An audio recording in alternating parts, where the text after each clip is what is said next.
नमस्कार, मैं हूं आयुष्मान खुराना। एनडीटीवी डिटॉल के इस बेहद खास कार्यक्रम बनेगा स्वस्थ इंडिया में आपका स्वागत है। 10 साल से, जी हां, 10 साल से एनडीटीवी और डिटॉल मिलकर यह मुहिम चला रहे हैं। हर साल एक नया लक्ष्य, हर साल एक नई थीम। वैसे ही मेरा सौभाग्य है कि जो काम हमारे समय के महानतम अभिनेताओं में से एक अमिताभ बच्चन किया करते थे, उसे आगे बढ़ाने की जिम्मेदारी अब मेरे कंधों पर आई है।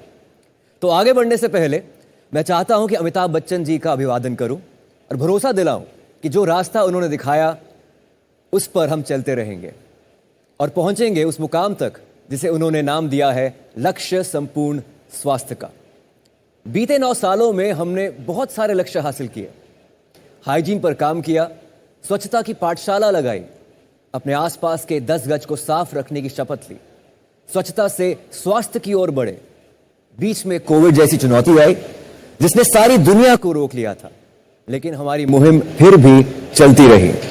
बनेगा स्वच्छ इंडिया बनेगा स्वस्थ इंडिया में बदला। हमने डॉक्टरों का सम्मान किया जो कोविड के दौरान लोगों की जान बचाने में लगे रहे। आजादी के अमृतकाल में हमने तय किया कि किसी को पीछे छूटने नहीं देंगे।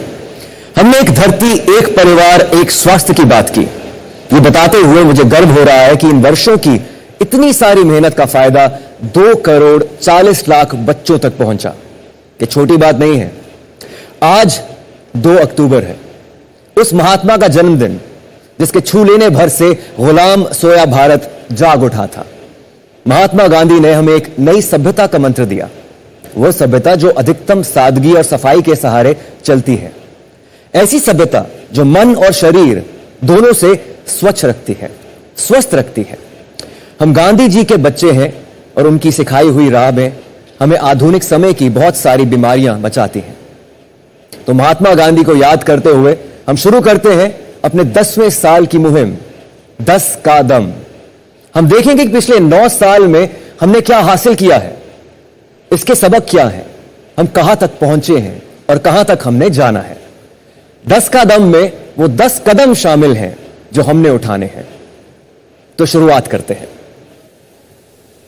अपना ध्यान मंत्र महान, अपना ध्यान मंत्र महान, देश रहेगा आयुष्मान। स्वच्छता, स्वास्थ्य और पर्यावरण का ध्यान जीवन का आज यही मंत्र है महान। सच ये है बहुत बड़ा, ना भूलेंगे कभी, कह रही है ये जमीन और सारा आसमान। अपना ध्यान मंत्र महान, देश रहेगा आयुष्मान। 2 हाथों की दूरी, इनको साफ रखना भी जरूरी, करना है जीवन का हमको सम्मान। अपना ध्यान मंत्र महान, देश रहेगा आयुष्मान।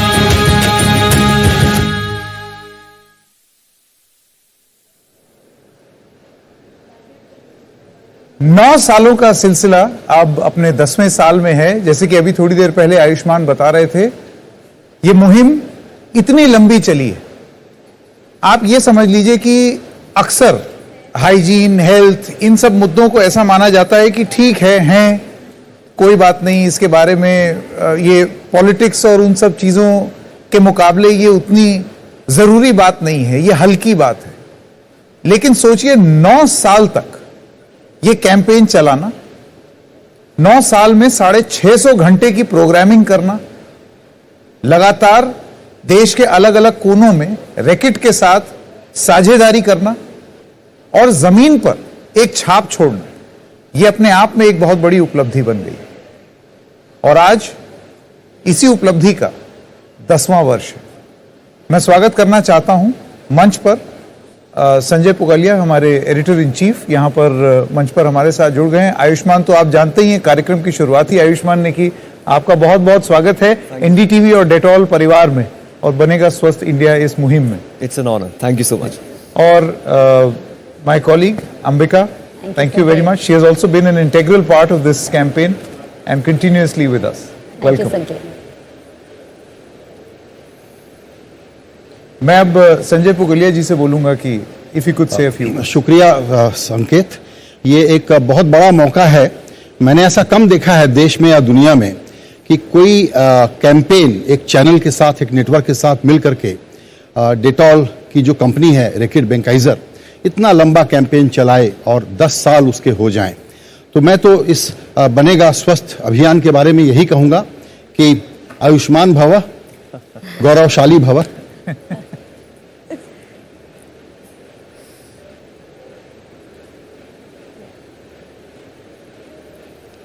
तो अब एक काम करते हैं, राष्ट्रपति का एक संदेश है इस कैंपेन के लिए और अपने दर्शकों को ये भी बताते चलें कि पिछले 9 सालों में और अब 10वें साल में तमाम राष्ट्रपति हों, उपराष्ट्रपति हों, even the prime minister, they have all acknowledged, accepted and appreciated the campaign called Banega Swasth India, where we started as the Swachhata Abhiyan, Banega Swachh India, and then we moved to Swasth India because obviously ये दोनों चीजें एक दूसरे से जुड़ी हुई हैं।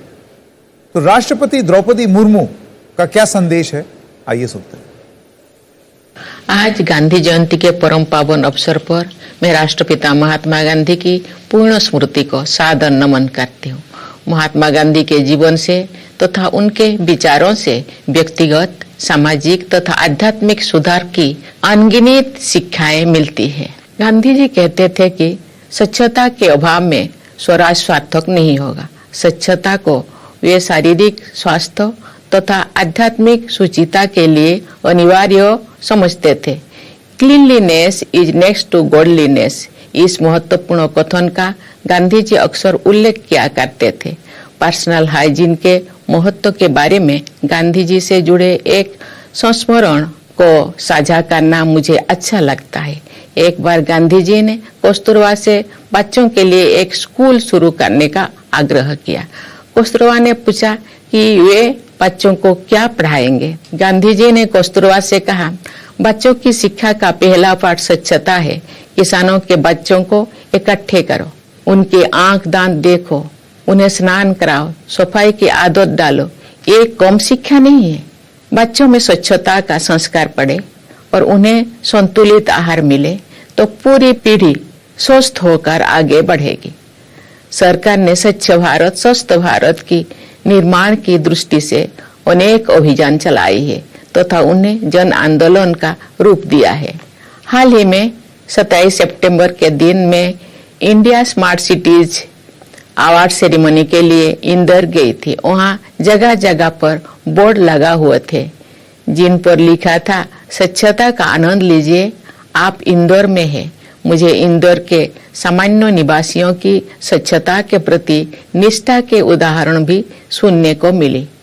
मैं चाहूंगी कि मीडिया के लोग स्वच्छता और स्वास्थ्य से जुड़ी अच्छे उदाहरण से लोगों को अवगत कराएं। ऐसे प्रयासों से जन जागरूकता बढ़ेगी और व्यवहार परिवर्तन भी हो सकेगा।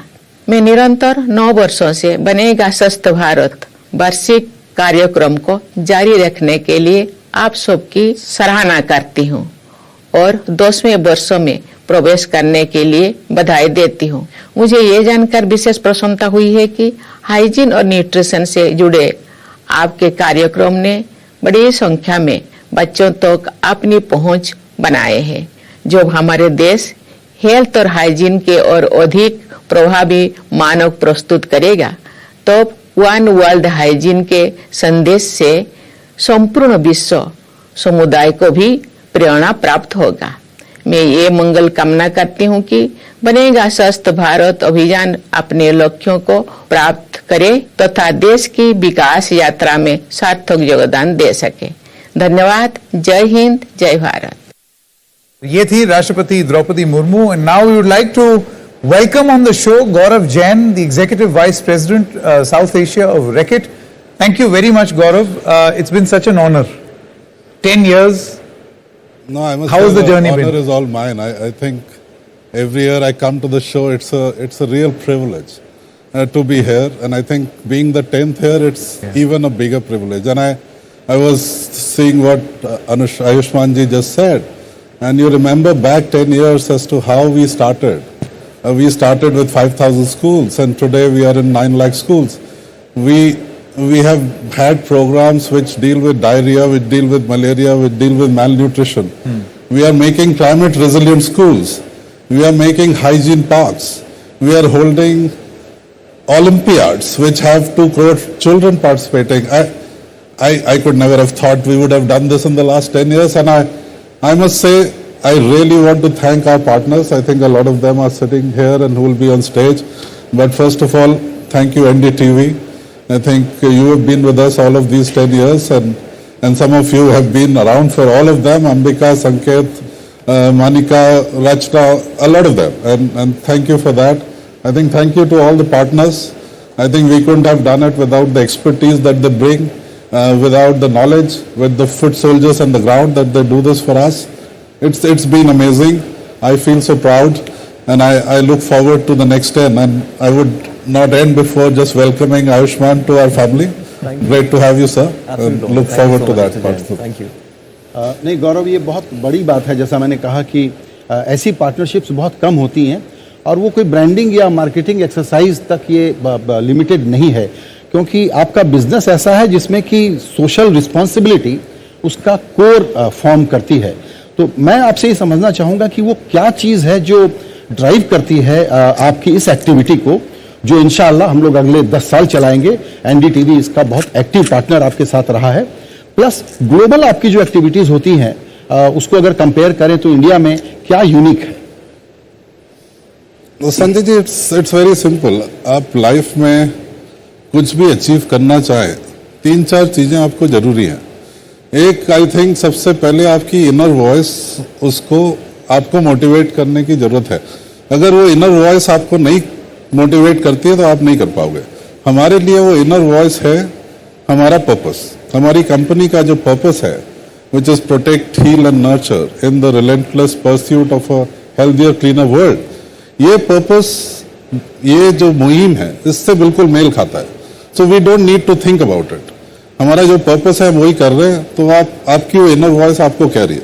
तो that's very important. The second thing that you need when you do this kind of things और anything in life, you need to be good at it and you need to enjoy it. दोनों एक साथ आती हैं। अगर आप good हो तो आप एंजॉय करते हो, अगर आप अच्छा नहीं कर पाते हो तो आप एंजॉय भी नहीं करते हो। And I think we as a company are very good at it, because this is our business. ये हमारा धंधा है। 95% of our brands are deal with health and hygiene. हमारे जो 50,000 एम्प्लॉयज हैं globally, that's all they think about, that's all they do.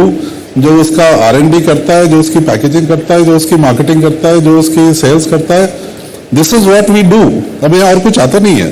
तो अगर हमें वो आता है और हम अच्छा करते हैं और हमें मजा आता है तो हम करते हैं। आपको तीसरी चीज जो चाहिए, आपको रिजल्ट्स दिखने चाहिए। अब मैं जैसे वेट रिडक्शन की कोशिश करता हूँ, आपको अगर 1 महीने में अगर आपको 500 ग्राम या 1 किलो कम नहीं हो, आपका मोटिवेशन डाउन हो जाता है। इस चीज में anything you need to remain motivated, you require कि आपके रिजल्ट्स पॉजिटिव आते रहे। And we have been lucky that everything that we have done, everything, हमारे रिजल्ट्स जो है, be it reduction in diarrhoea, increase in hand washing, increase in school absenteeism, reduction in malnutrition deaths, all of this, I mean every program you talk about, we've had great results which have been celebrated and recognized by governments, and that keeps us motivated. उसके बिना हम पहले साल ही flat हो जाते। उसके बिना that motivation doesn't come. And the last thing I think all of us need to succeed in life is your family, your loved ones, your partners. उनके बिना आपकी life you cannot do well. I think as I said just now, we have had the fortune of having partners who are very like minded.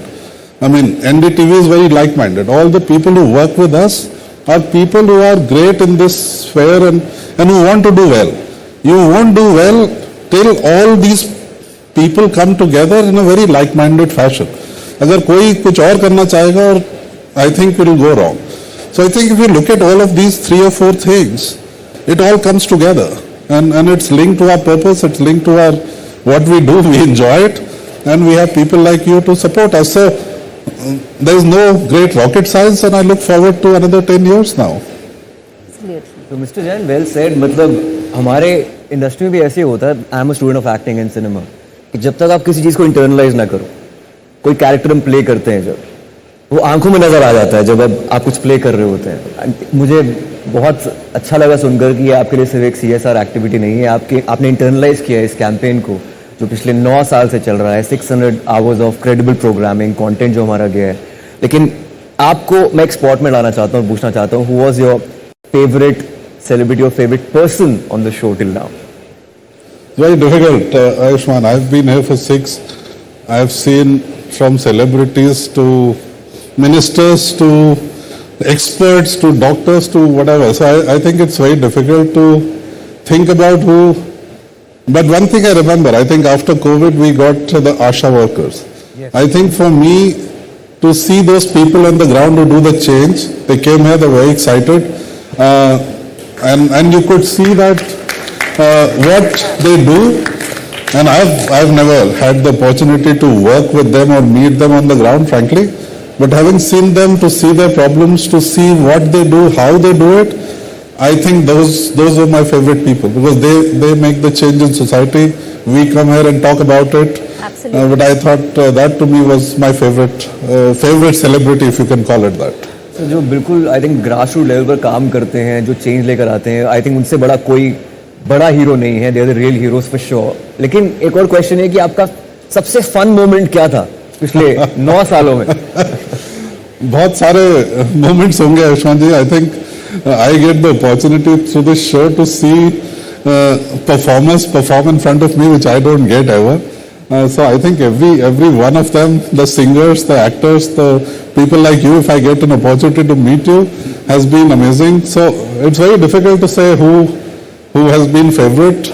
But I remember, I mean, obviously you remember people like Sonu Nigam ji or Mika ji or Kailash Kher. I mean, their performances you remember. So I can only say everybody has been great, and I remember some of these very fondly. Yes, and I think together we've created such fun memories, over the years. But let's move on. Joining us now is Reckitt CEO Chris Litt. Thank you so much for joining us. Reckitt's 2030 sustainability ambitions sit at the center of its business and support its purpose to protect, heal and nurture in the relentless pursuit of a cleaner, healthier world. Embedding sustainability across its business and throughout its value chain is a strategic imperative.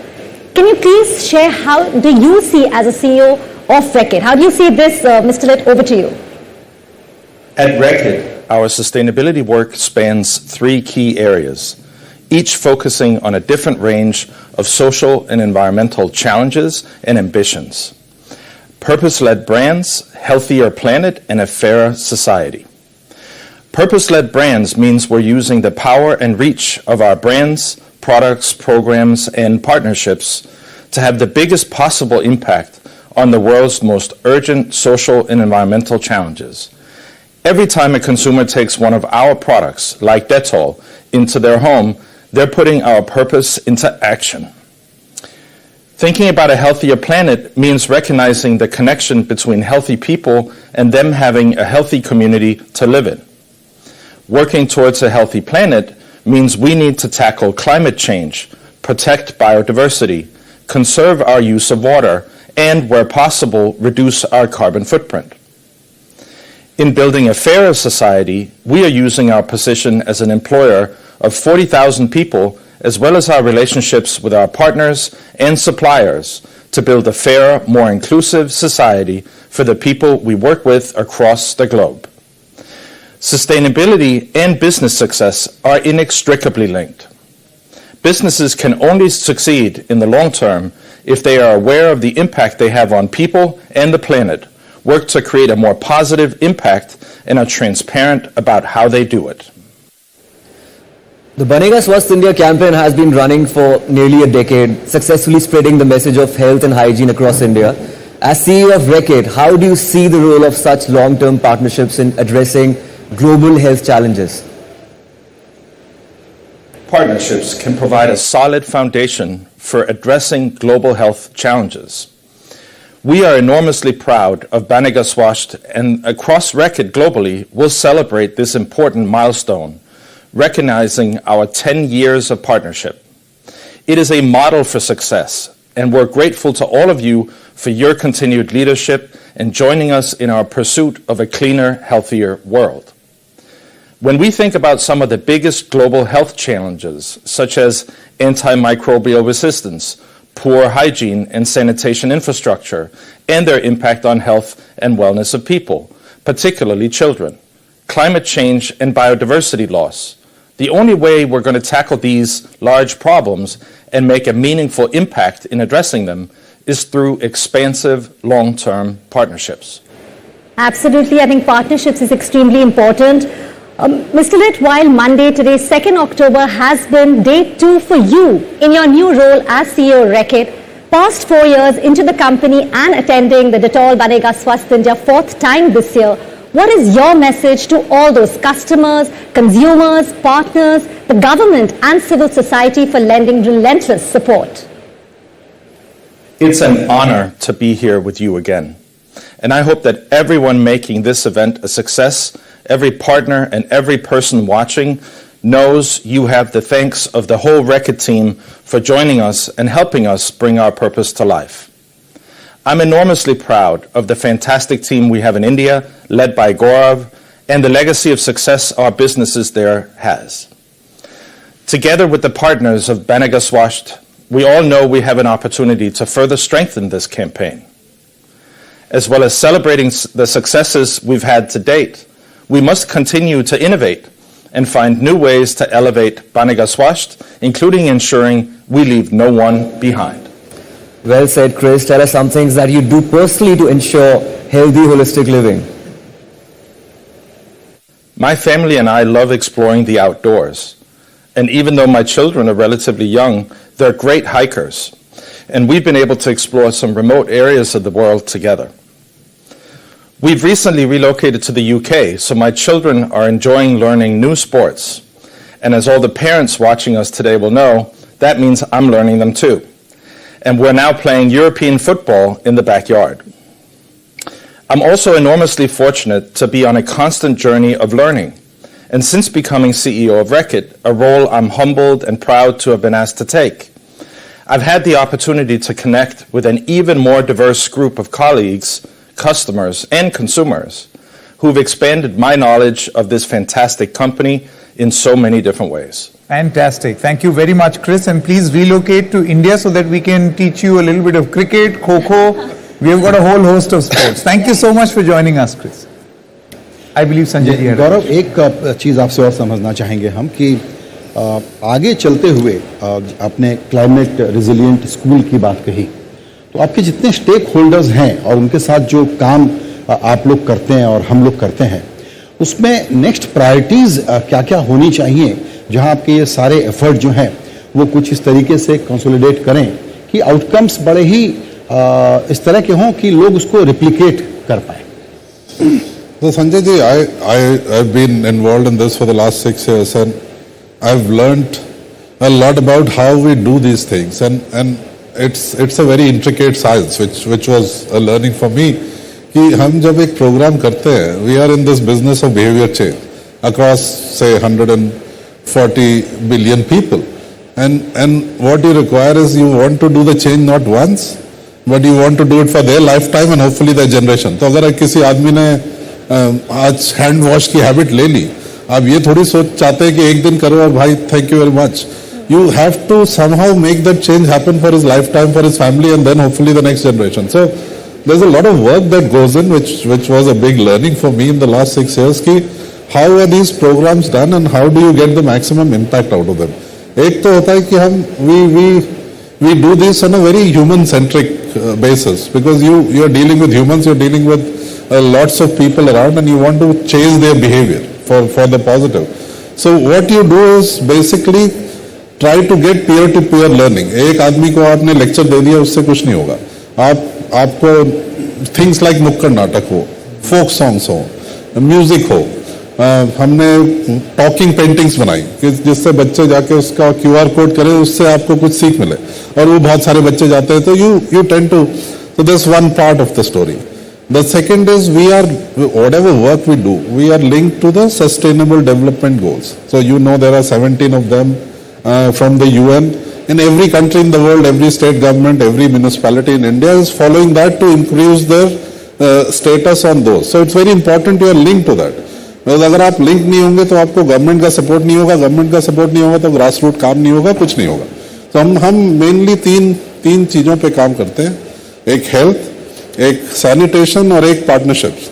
And there some part of our work which also goes into a fourth one which is climate change. So it's important that we link whatever we do to these global 17 SDGs, which is what we do.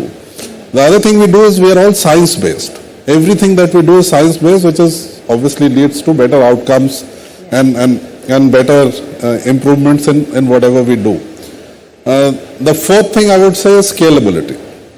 In India, आप एक चीज पूरे देश में एक साथ कभी नहीं कर सकते हो, आपको ज्यादा पता है मुझसे. So what we do is we test things in districts and we perfect them. तो हमारा जो स्कूल प्रोग्राम है, हम 4000 स्कूल से 10 साल पहले थे, आज 9 लाख स्कूल पे. It's being perfected. हमारा मेल न्यूट्रिशन प्रोग्राम हमने 2 डिस्ट्रिक्ट इन महाराष्ट्र स्टार्ट किया, अमरावती और नंदुरबार. वी सेड हम कोई भी डेथ नहीं होने देंगे मेल न्यूट्रिशन से, which used to be about 5000 kids a year which were dying. We had 0 deaths. For 2 years we perfected it, and now we are expanding it to about 8 or 10 more districts because the state government said this is a good model to have. We have a diarrhea program. We have the birds and the bees program which we do in the northeast. हमने 5 state से north east में start किया, फिर पूरा north east हुआ और अब गुजरात और दिल्ली उसे ले रहा है क्योंकि they saw the results of what happened there. So scalability for programs is what makes the impact. The fourth one is a research orientation, which was a huge learning for me, and Indra ji is here and she is a master of all this.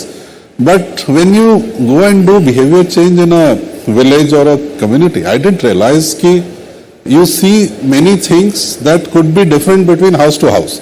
तो अगर आप सोचें कि एक house में head of the family is a male, उसके पास TV है, उसके पास एक्सेस टू हाइजीन प्रैक्टिस है, उसको फ्रंटलाइन वर्कर्स का एक्सेस है, और we also measure the stress levels. I mean everybody has stress but there are ways to measure it. तो उसका स्ट्रेस कम है या ज्यादा है versus the other guys. So the inputs you give to this household versus the other house holds will be different because the way they change their behaviour will be very different. So even in a village you have to use different techniques to basically make this change happen, and that's very tricky. I mean, and therefore you have to perfect it, and then once you scale it out you need to perfect it more, and then there comes the whole thing about innovation and renovation. So we have learnt a lot as we go along कि जो चीज आपकी north east में चलती है वो south में नहीं चलेगी शायद. The way of talking will not work. So आपको उसको कल्चरल न्यूआंस, उसकी लैंग्वेज, उसके लोकल डायलेक्ट, उसकी लोकल हैबिट्स, वो सबको आपको इंटीग्रेट करना पड़ता है. And then the whole concept of nudges, that to nudge a school children to a teacher to a community worker to frontline worker to the government worker is all different. So all of these things come together to get a program on the ground, to get it going, and then to see the results. And I think I'm looking forward to more of this happening. I'm looking forward to the digitization of things which is happening in the medical world. How can we use that to have faster results, broader results, and all that is yet to come. एक brief point मैं और touch करना चाहूँगा इस पर आपसे. देखिए, इस पूरे काम में सेंटर, स्टेट, कम्युनिटी, लोग, इनका तो एक्टिव पार्टिसिपेशन हो ही जाता है. मुझे लगता है क्रिटिकल रोल है लोकल बॉडीज का, लोकल गवर्नमेंट्स का. उनको जहां तक नज करने का सवाल है, जाहिर है कि एक थोड़ा सा वीक लिंक है इस पूरे चेन में. वो एक्सपीरियंस आप लोगों का कैसा रहा है? सर, इतना डिफिकल्ट नहीं है. I mean today the way the government is working, everybody, I mean I was surprised. 6 साल पहले मैं पहले किसी डिस्ट्रिक्ट कलेक्टर से मिला. There is a report card. There is a report card that they follow, and it's kind of linked across the country. So, the language you speak to any district collector in this country is similar. उसको भी वही चीजें चाहिए जो government at the top prime minister को चाहिए. वो भी कहता है कि जी मेरा हेल्थ इंडिकेटर आप ठीक कर दीजिए, मेरे यहाँ सीवेज की प्रॉब्लम है वो ठीक हो जाए, मेरे यहाँ पानी की प्रॉब्लम है ठीक हो जाए.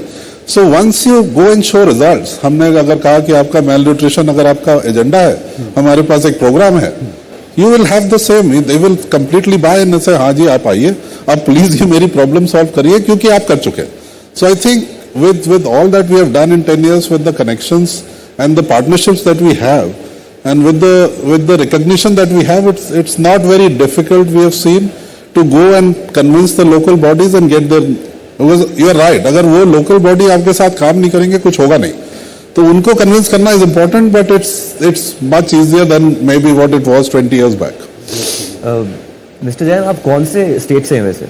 मैं यूपी से हूँ सर। आप यूपी से हैं, हाँ। लेकिन आप अलग अलग राज्यों में जाकर ग्रास रूट लेवल पे जाकर उनकी कल्चरल लीनिंग्स और उनके बारे में जान चुके होंगे। मतलब नॉर्थ ईस्ट में आप एक अलग तरीके से बात करते हैं, साउथ में जाते हैं कुछ और चीजें होती है, तो आपकी पर्सनल लर्निंग्स क्या रही हैं कि हर एक राज्य की, आई थिंक आपको लगता है कि कल्चरल लीनिंग्स अलग हैं, या फिर आप कैसे उनको डिफरेंशिएट करते हैं?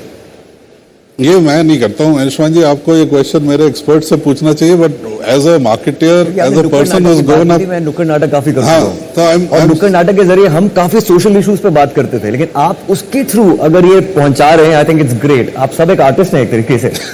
मैं नहीं हूँ, मेरे लोग हैं, ये पार्टनर्स हैं, and I think you learn this, and you know, if you know India well, and people like us who stayed around and been here for 50 years, 60 years, and grown up in different parts of the country, you understand what works. You understand the cultures. You understand from your surname in India, you can make out where you're from. I've had the fortune of actually growing up in at least 15 towns in this country, because my father was in the Air Force. So I grew up with different cultures. So it helps me. But I think the heroes of this are people sitting here who understand this much more minutely than I ever do, and they do all the work. So I salute them for what they've. What we'll do is, through the course of this program, we'll be speaking to many of them also, so that you get an idea of, what Reckitt has been able to do with the help of this partnership. लेकिन हमारे साथ बने रहिए, क्योंकि अब एक ऐसे मेहमान हमारे साथ जुड़ने जा रहे हैं जो कि लगातार पिछले 10 साल से, आप ये समझिए कि एक तो होता है कि शो पर आ जाना, और एक होता है एक रूहानी रूप से इस शो से और इस मुहिम से जुड़ना। हमारे साथ अब मौजूद हैं सड़क परिवहन और हाईवेज मंत्री नितिन गडकरी।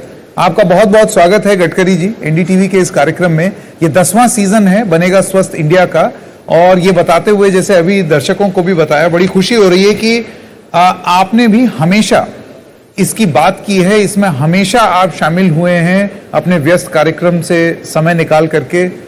इस 10वें साल में 10 साल बाद ऐसे सब्जेक्ट को, जिसको हम अक्सर, जैसे अभी थोड़ी देर पहले बात कर रहे थे, कि बहुत जरूरी नहीं समझा जाता है, नकार दिया जाता है, पॉलिसी में भी कहीं ये पीछे चला जाता था।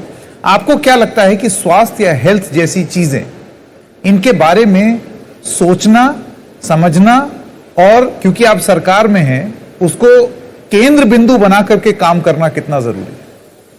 सबसे पहली बात तो यह है कि मैं आपको बहुत बहुत धन्यवाद दूंगा, क्योंकि पिछले अनेक सालों से मैं 2 अक्टूबर में आपके कार्यक्रम में शरीक होता हूं, और मैं दिल से जुड़ा भी हूं।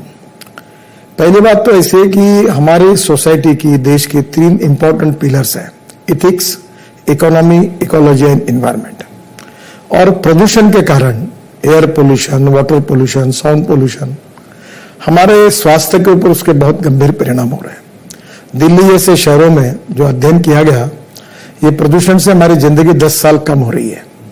और इसलिए मेरा सुझाव ये है कि महात्मा गांधी जी ने जो स्वच्छ भारत अभियान शुरू किया, और मोदी जी ने इसको बहुत बड़ा वजन दिया, तो अब हम लोग कचरे में हम लोग वैल्यू क्रिएट करें। तो मैं अक्सर एक बात कहता हूं कि knowledge to wealth, innovation, entrepreneurship, science, technology, research, skill and successful practices, we name it as knowledge.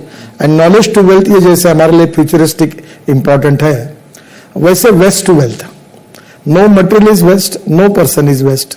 It is depending upon the appropriate technology and appropriate vision of the leadership that you can convert waste into wealth. मैं 2 अनुभव आपको बताता हूं। मथुरा का 90 ml sludge हमने hybrid annuity में project लिया, 40% सरकार ने दिए, 60% उन्होंने इन्वेस्टर लगाया, मैं वाटर रिसोर्स मंत्री था, और वो 90 ml स्लज को शुद्ध करके वो पानी इंडियन ऑयल को दिया, रिफाइनरी को। वो 20 करोड़ साल के दे रहे, प्रोजेक्ट पूरा हुआ, यशस्वी हुआ। तो मैं ये मानता हूं कि वेस्ट पानी को भी हम नागपुर म्यूनिसिपल कॉर्पोरेशन में 300 करोड़ रुपए वेस्ट वाटर शुद्ध करके बेच रहे हैं। तो मुझे पावर जनरेशन के लिए, तो मुझे लगता है कि वेस्ट में वैल्यू अगर क्रिएट करेंगे तो होगा। और 2 अक्टूबर के लिए हमने इस बार संकल्प किया है कि हम लोग जो सॉलिड वेस्ट है वो रोड में यूज करने के बारे में पूरे देश के लिए एक पॉलिसी हम लॉन्च कर रहे हैं, ताकि देश का पूरा कचरा सेग्रीगेट करके हम रोड में लाएंगे। तो मुझे लगता है वेस्ट टू वेल्थ में टेक्नोलॉजी का उपयोग करके, जैसे कार्बन डाइऑक्साइड से इथेनॉल बनने का प्रोजेक्ट मैंने देखा, तो धीरे धीरे ये जो वेस्ट है वेस्ट प्रदूषण करने वाली जो बातें हैं उनको टेक्नोलॉजी का उपयोग करके वैल्यू क्रिएट करने से हमारे देश की जनता का, समाज का जीवन हम स्वस्थ बना सकते हैं। और आपका कार्यक्रम ये संदेश देता है, मुझे बहुत खुशी है कि मैं बहुत बहुत शुभकामनाएं इस कार्यक्रम को देता हूं। जी गडकरी जी, आपसे मेरा सवाल है, जैसा आपने बताया कि हमारा ये जो बनेगा स्वस्थ इंडिया अभियान है, इससे आप कई वर्षों से जुड़े रहे हैं और 10वें साल में जब हम पहुंचे हैं यहाँ पे, तो आगे चलते हुए आप इससे क्या उम्मीदें लगाएंगे? देखिए, दो चीजें हैं, स्वच्छ इंडिया और एक्सीडेंट मुक्त इंडिया। ये सब प्रोग्राम जो होते हैं ये जनता के सहयोग के बिना नहीं होते। जनता को इसके बारे में, इसका महत्व बताना, प्रबोधन, प्रशिक्षण एंड रिसर्च एंड डेवलपमेंट लोगों तक लेके जाना, ऑप्शंस कौन से वो बताना और लोगों का माइंड सेटअप बदलना, ये इसका उद्देश्य है। और आप ये हर साल करते हो तो मुझे बहुत खुशी है कि लोगों का माइंड सेटअप, स्वच्छता की दृष्टि से लोगों की कमिटमेंट, समाज की कमिटमेंट, जैसे अभी मैं आपको देखा दूं, मैं अभी फॉरेन था तो चॉकलेट खाया तो मैंने वो जेब में रखा, हिंदुस्तान रहता तो एक आध बार फेंक देता। तो धीरे धीरे पब्लिक में अवेयरनेस तैयार करना कि ये स्वच्छता के लिए, ये मुझे लगता है बहुत इंपॉर्टेंट है। अभी हमारे ड्रेनेज के पाइपलाइन है शहरों में, बड़े बड़े रोड के बाजू में, अभी हम रोबोट ला रहे हैं, हम चेक कर रहे हैं उसको कि पानी बह रहा है कि नहीं बह रहा। तो धीरे धीरे टेक्नोलॉजी का उपयोग करके, लोगों का प्रबोधन करके, प्रशिक्षण करके, स्वच्छता के प्रति लोगों को जागरूक करने से ही महात्मा गांधी जी का, मोदी जी का जो सपना है वो पूरा होगा। और वो आप प्रबोधन का काम कर रहे हैं, लोगों को प्रशिक्षित कर रहे हैं, संस्कारित कर रहे हैं, इस उद्देश्य के लिए यही आपके कार्यक्रम की सबसे बड़ी उपलब्धता है। जी बहुत बहुत धन्यवाद नितिन गडकरी जी। और गडकरी जी की एक और अच्छी बात यह है कि वो बतौर मंत्री नहीं बात करते हैं, आपको ऐसे लगता है कि कोई घर ही में बैठ करके कुछ बता रहा है। और ये उनका एक बड़ा एडवांटेज रहा है अपनी बात लोगों तक पहुंचाने का भी, कि वो क्या करना चाह रहे हैं। और ये आप इंटरनलाइज करने की बात कर रहे थे, उन्होंने वेस्ट टू वेल्थ को इंटरनलाइज किया हुआ है। जब आप उनसे मिलेंगे तो इसी तरीके की बात करते हैं। एक छोटे से ब्रेक के लिए रुक रहे हैं, but when we come back, do stay tuned for a scintillating performance by Neha Kakkar, the singer who is one of India's most followed stars on social media. Stay with us.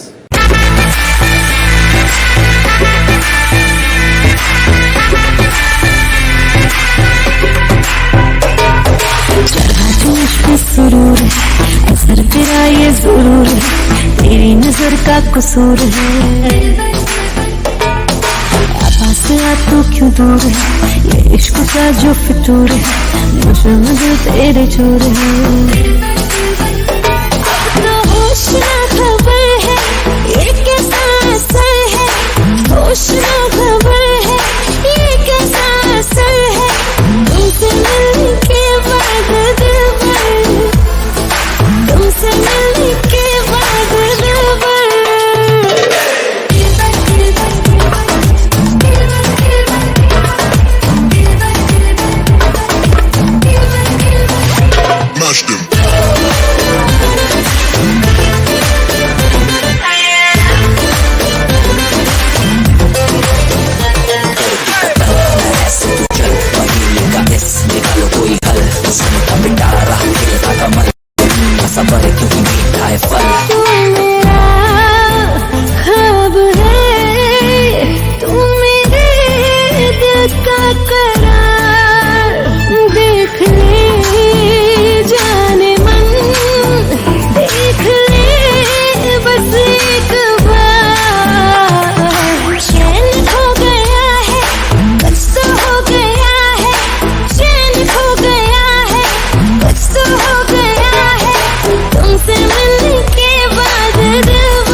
कहंदी नहीं चाहिदा उमरा दा वादा मैं पूछया फिर की चाहिदा है तेनू पता है की कहंदी Balenciaga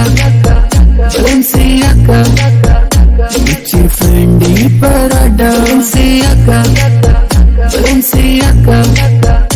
मैनू पैसा नहीं चाहिदा मैनू प्यार चाहिदा माही सोना तू सोना दिलदार चाहिदा Balenciaga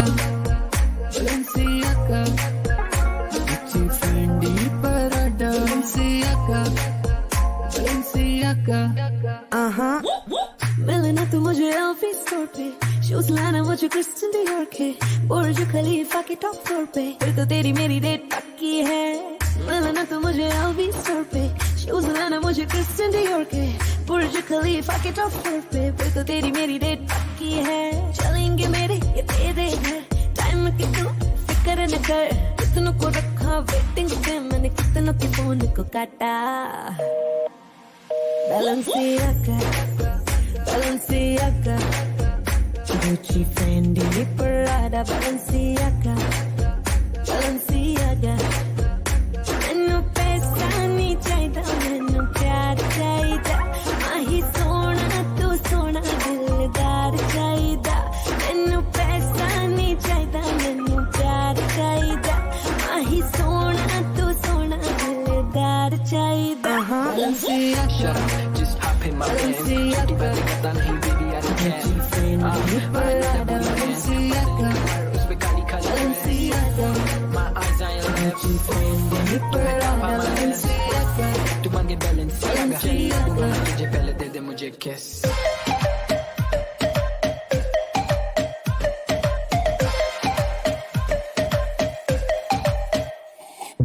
सावली सलोनी अदाएं मनमोनी तेरी जैसी ब्यूटी किसी की भी नहीं होनी ठंडे की बोतल में तेरा ओपनर तुझे गट गट मत पी लूं कोका कोला तू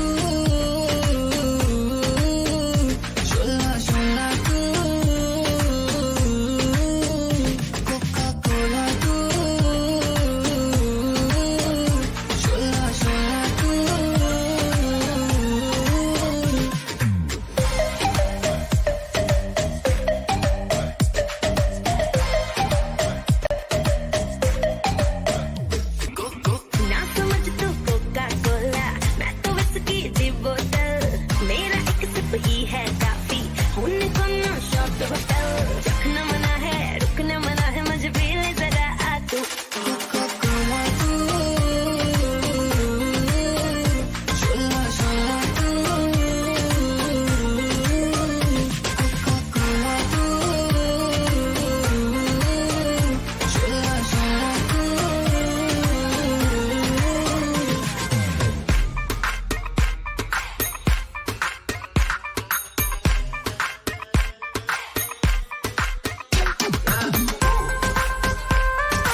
पीछे पीछे आए, हम तो है दीवाने तेरे, तेरा होना चाहे।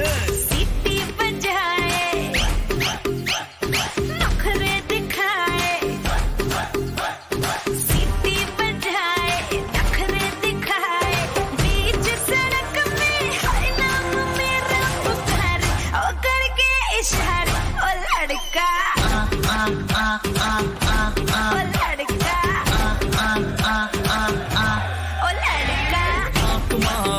आंख मारे, ओ लड़की, आंख मारे, ओ लड़की, आंख मारे।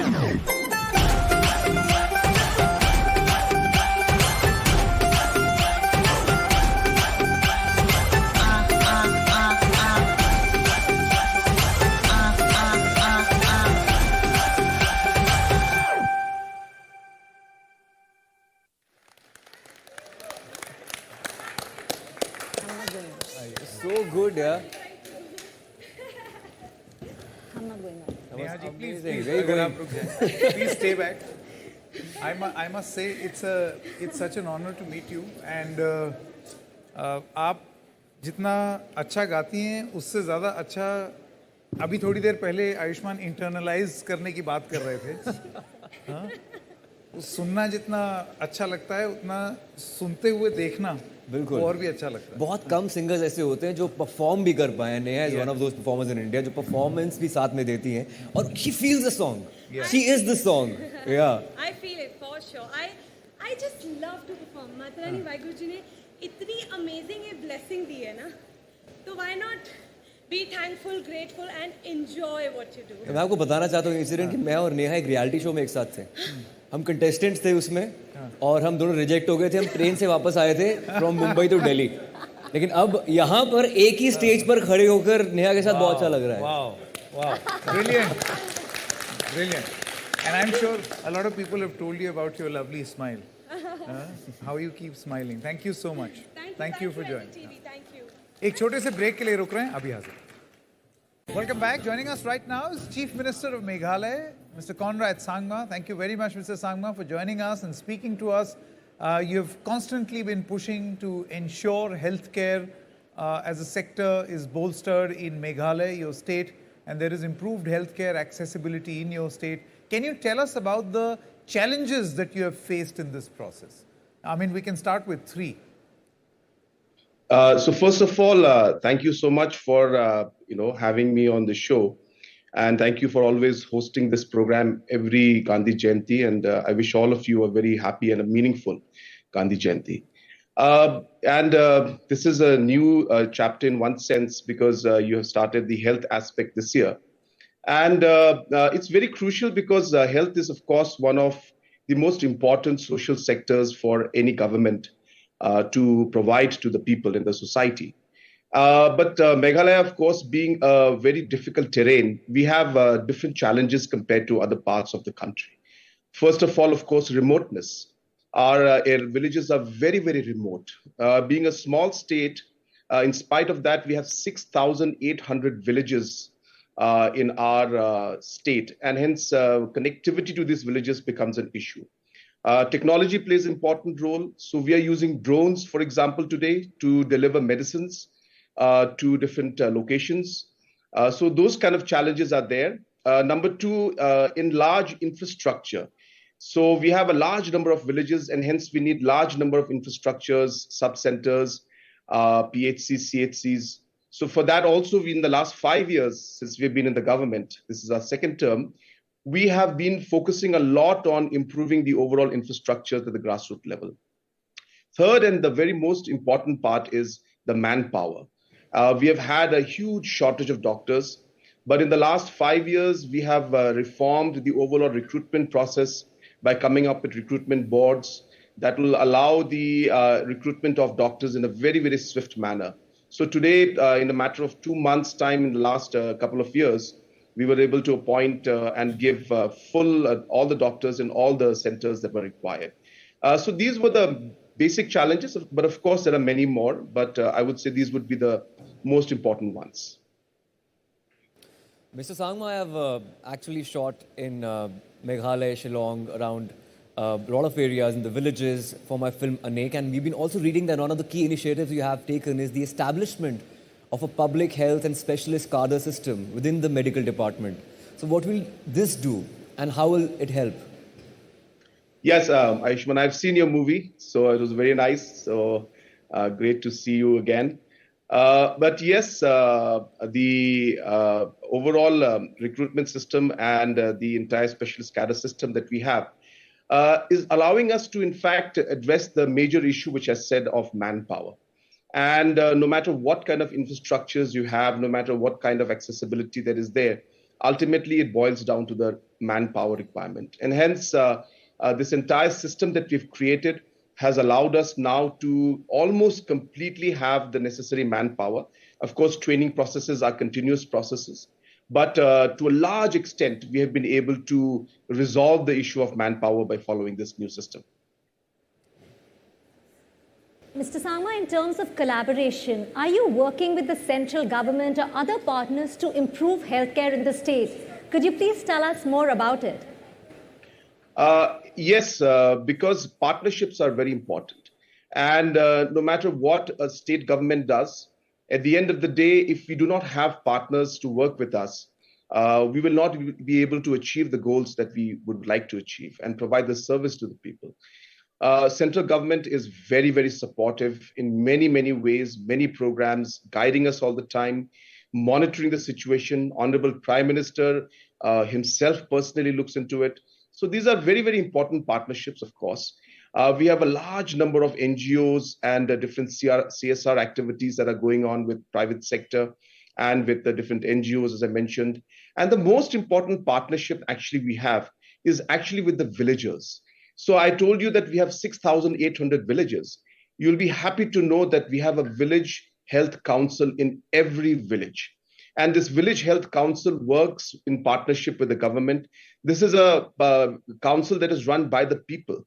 And we support them financially. We give them a manual to be followed on how cleanliness should be done, how health checkups should be done, and what is the different actions they can take in terms of work when small issues are there in the village level. So the grassroots presence and the partnership with the villagers and the community is most probably one of the most important and the most powerful partnerships that we have. And it's one of the unique models, I should say, in the country. And I hope that this will also set an example for other states to follow.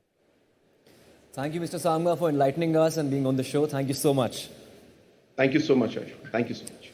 And now it gives me great pleasure to invite someone I've worked very closely with, my co-star of many films, a person whose choice of quirky and unusual characters is very similar to mine and whose passion for advocacy I share. Bhumi Bednekar. Hello. Hi. Hello, hi. Bhumi, among many things we've done together, I'm glad you're on the show. And मैं UNICEF India का एक हिस्सा हूँ, मैं national ambassador हूँ उसका. And एक social responsibility होती है एक आर्टिस्ट की कि अगर आप कुछ समाज से ले रहे हैं, अपनी फिल्मों के जरिए कुछ कह रहे हैं, तो आप ग्रास रूट लेवल पर जाकर उनके लिए कुछ किया जाए तो उससे बेहतर इंसान, उससे बेहतर आर्टिस्ट हो नहीं सकता. तो आप अपने इनिशिएटिव के बारे में बताइए. तो आई थिंक शुरुआत मेरी एक्टर बनने के पहले से ही हो गई थी, जहाँ पे मुझे लगा कि किसी ना किसी तरह से it's important to give back, exactly जैसी आपकी सोच है. एंड छोटे छोटे चीज़ें करते थे हम, लाइक लिटरली जब कोई नेचुरल कैलामिटी होती थी, a small thing like just going around the area कि आप चंदा जाके इकट्ठा कर लो, तो वहाँ से ही आप में एक स्पिरिट आती है to give back, to do something for the community. वो करते करते एक्टर बन गई और फिर रियलाइज़ हुआ that there is a large audience जो मेरी बातें सुनना चाहती है. और मैं फिल्मों के थ्रू भी मुझे रियलाइज़ हुआ कि सिनेमा एक इतना इम्पॉर्टेंट मीडियम है जिसके थ्रू हम एक बदलाव ला सकते हैं. टॉयलेट एक प्रेम कथा मेरी एक फ़िल्म थी जो बहुत ही ज़्यादा सेलिब्रेटेड थी.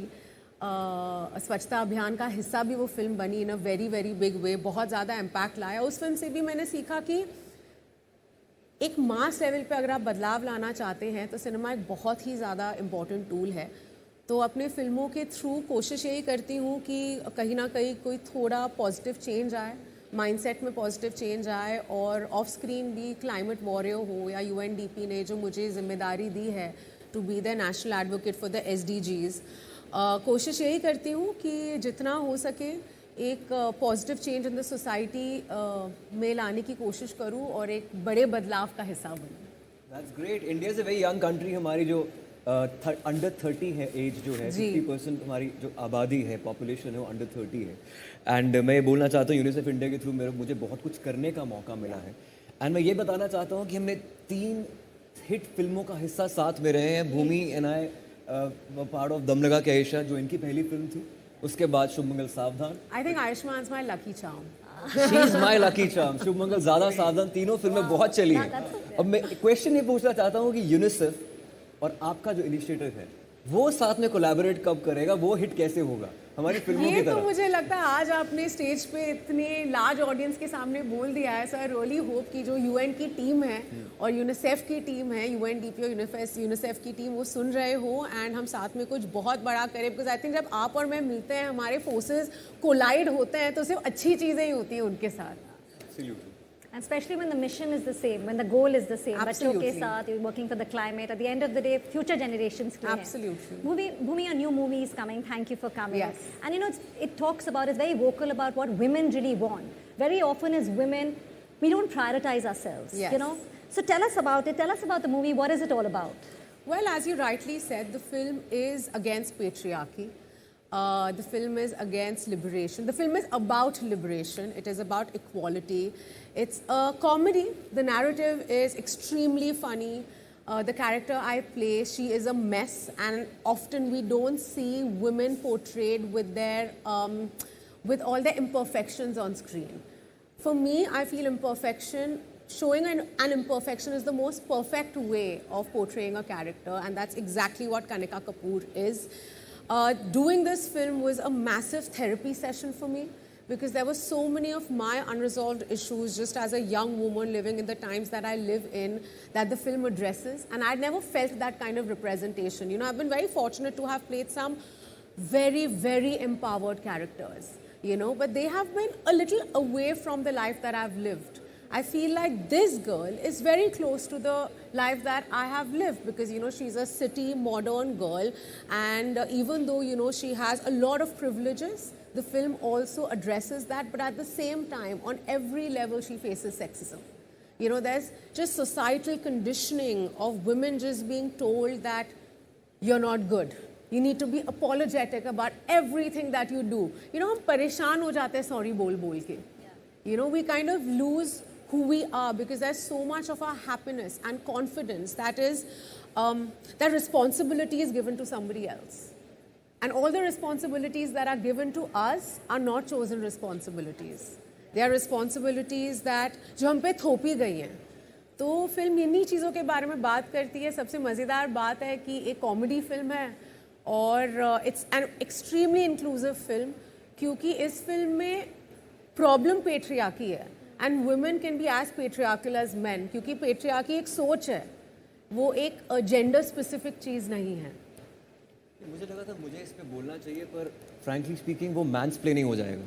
अगर आप इनसे बात करेंगे तो रिप्रेजेंटेशन करेक्ट है और मैंसप्लेनिंग नहीं होगा. एंड वेरी वेल सेड भूमि. जितनी भी फिल्में आपने की हैं बहुत ही प्रोग्रेसिव है, उसमें एक मैसेज होता है और ये फिल्म भी बहुत अच्छी लग रही है. एंड आई थिंक जितने प्रोमोज आ रहे हैं they are hilarious. At the same time I am assuming कि उसमें एक अच्छा मैसेज होगा. बिल्कुल, बहुत बड़ा हार्ट है इस फिल्म में और आपने एकदम सही कहा, मैसेज भी बहुत स्ट्रॉन्ग है.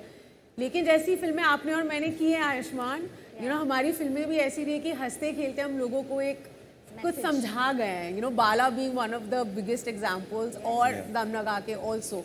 तो इस फिल्म का भी वही जॉनरा है, वही मजाक मस्ती है, and it has a huge heart.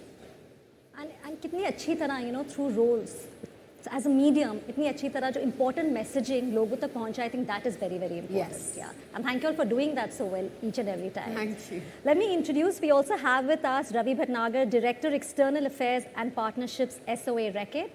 And we have Dr. Komal Goswami, Chief of Party, Plan India. So we're going to be talking about a self-care kit, and this is what this campaign talks about. Creating self-care is one of the main things of our program. And Dr. Komal, what I would like to ask you, tell us about this, you know, this creation or, you know, why is this self-care kit important? Okay. So Ambika, you know that we have been doing this nutrition program since 2018, and we have realized that we need to start young, not just with the under 5 kids, but with the young mothers also. India is a culture of diversity. It's like we have to reach out to last mile population. And as Bhumi was just saying, talking about agency, lot of our women who are in rural areas or in tribal areas, they do not know the concept of agency. As soon as they are married, they are, as Bhumi was saying, forced upon taking the additional responsibilities, right?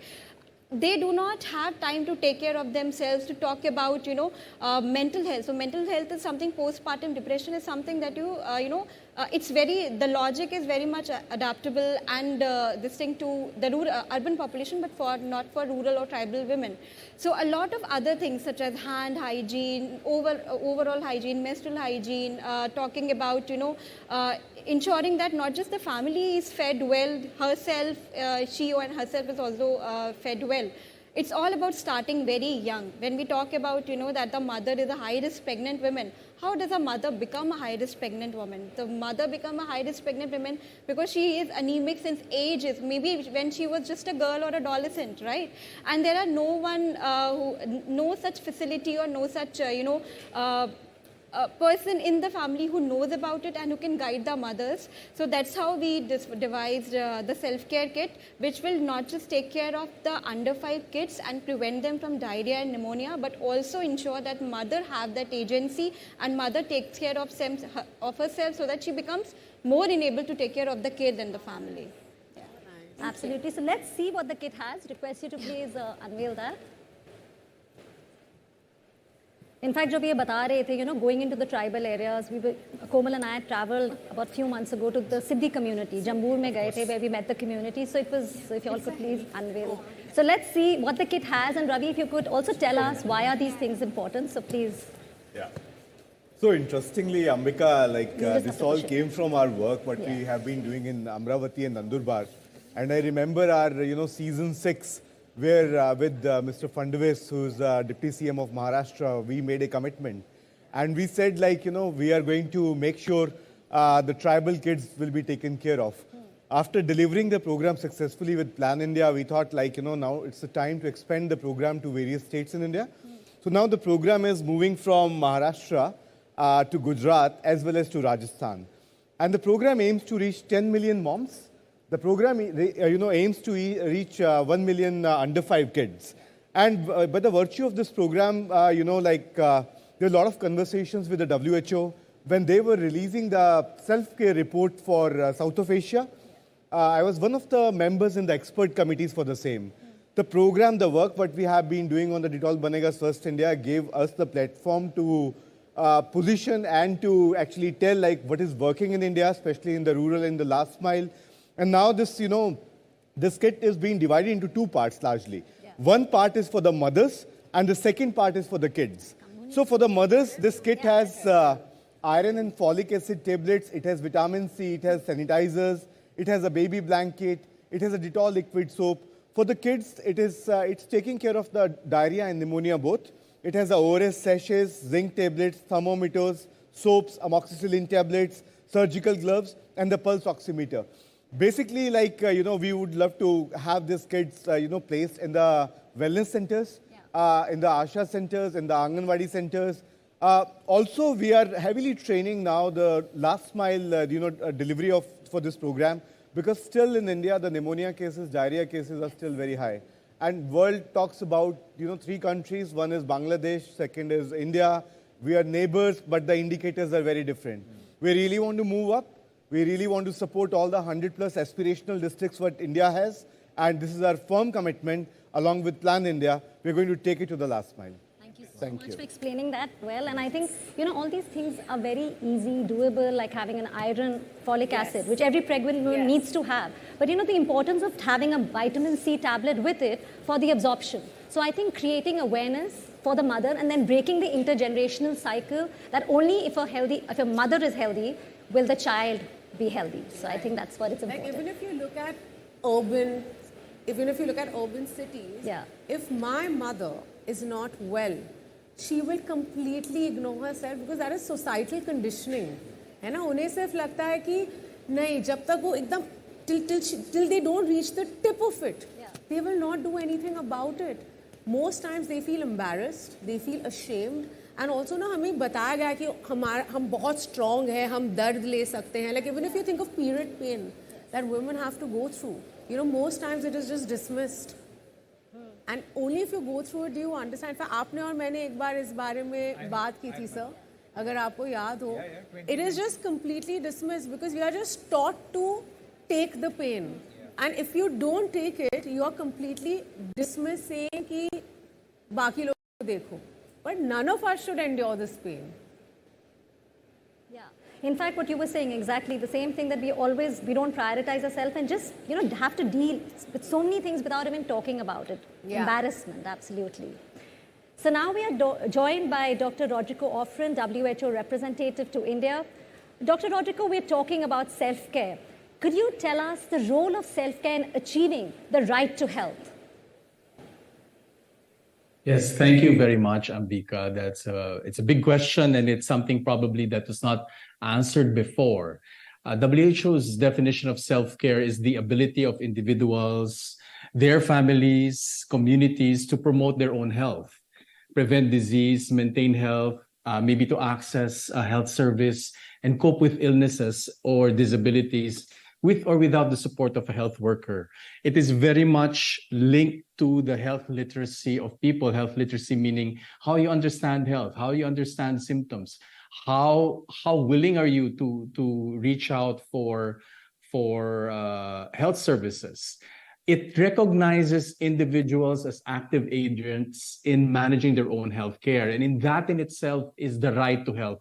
Once a person embodies that health is their right, then self-care comes in, because that person will start looking for information, understanding what they are feeling, when will they actually access a service, but they will start with helping themselves first.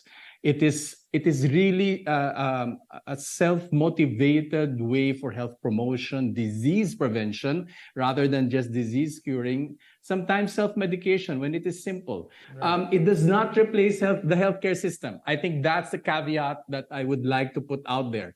It doesn't mean we're saying self-care is important, then everybody just goes and does this themselves. It is that engagement right at the outset, understanding your body, understanding the symptoms you have, understanding basic illnesses and symptoms, and doing something about it. It provides additional choices and options for healthcare and does not at all replace the healthcare system.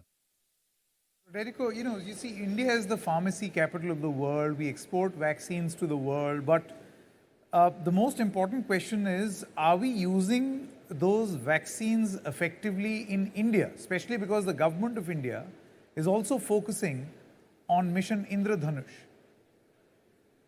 Just to tell you very shortly the success.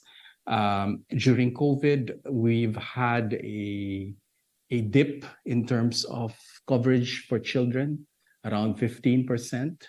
That's huge if you have a 26 million birth cohort every year. Now, there was a lot of catch-up being done, really a speed up to catch up where these children are. We have been privileged to be part operationally with that the ministry is in these efforts that the ministry is doing at central and state level. And just to let you know, the recent estimates of WHO and UNICEF this July has shown that India has gone back and even higher pre-pandemic levels of coverage. Are we using the vaccines? Yes, and more. There is also the new policy to introduce HPV vaccines. But more importantly is to leverage the current or just the recently concluded intensified Mission Indradhanush to move to measles elimination, but also to create a whole system that through routine immunization, that the routine services will be able to cover all children everywhere, anywhere, anytime, with the vaccines that are required, because vaccines saves lives. Vaccines is the most economically beneficial public health intervention that we have as of the moment to prevent disease, disability, and deaths. Friend, thank you very much for joining us, and I'd also like to thank Bhumi Pednekar as well as Dr. Komal for joining us. Thank you so much. एक चीज़ जिसके बारे में हमने इससे पहले भी बात की है अपने शो में, वो है स्वास्थ्य ग्राउंड पर उसका असर क्या हो रहा है, जो इनिशिएटिव्स लिए गए हैं, जो प्रयोग किए जा रहे हैं, ज़मीन पर उसका क्या असर हो रहा है। अब देखिए, एक जो बहुत बड़ी चुनौती है वो है डायरिया, और उसके लिए समाधान ढूंढना बहुत ज़रूरी है। तो डेटॉल का डायरिया नेट ज़ीरो इनिशिएटिव जो है, जो रैकेट ने शुरू किया है, वो अपने आप में एक बहुत ही अनूठी मुहिम है। वो पूरी कोशिश कर रही है कि किस तरीके से उत्तर प्रदेश में 25 ऐसे ज़िले जहाँ पर डायरिया से बच्चों की बहुत ज़्यादा मौत होती हैं, वहाँ पर वो किस तरीके से नेट ज़ीरो पहुँचे। तो उस मुहिम को कैसे आगे ले जाया जा रहा है और उसका परिणाम क्या है, शरद शर्मा अब हमारे सहयोगी जो हैं वो वाराणसी में हैं। शरद, अगर आप कुछ बताना चाहें।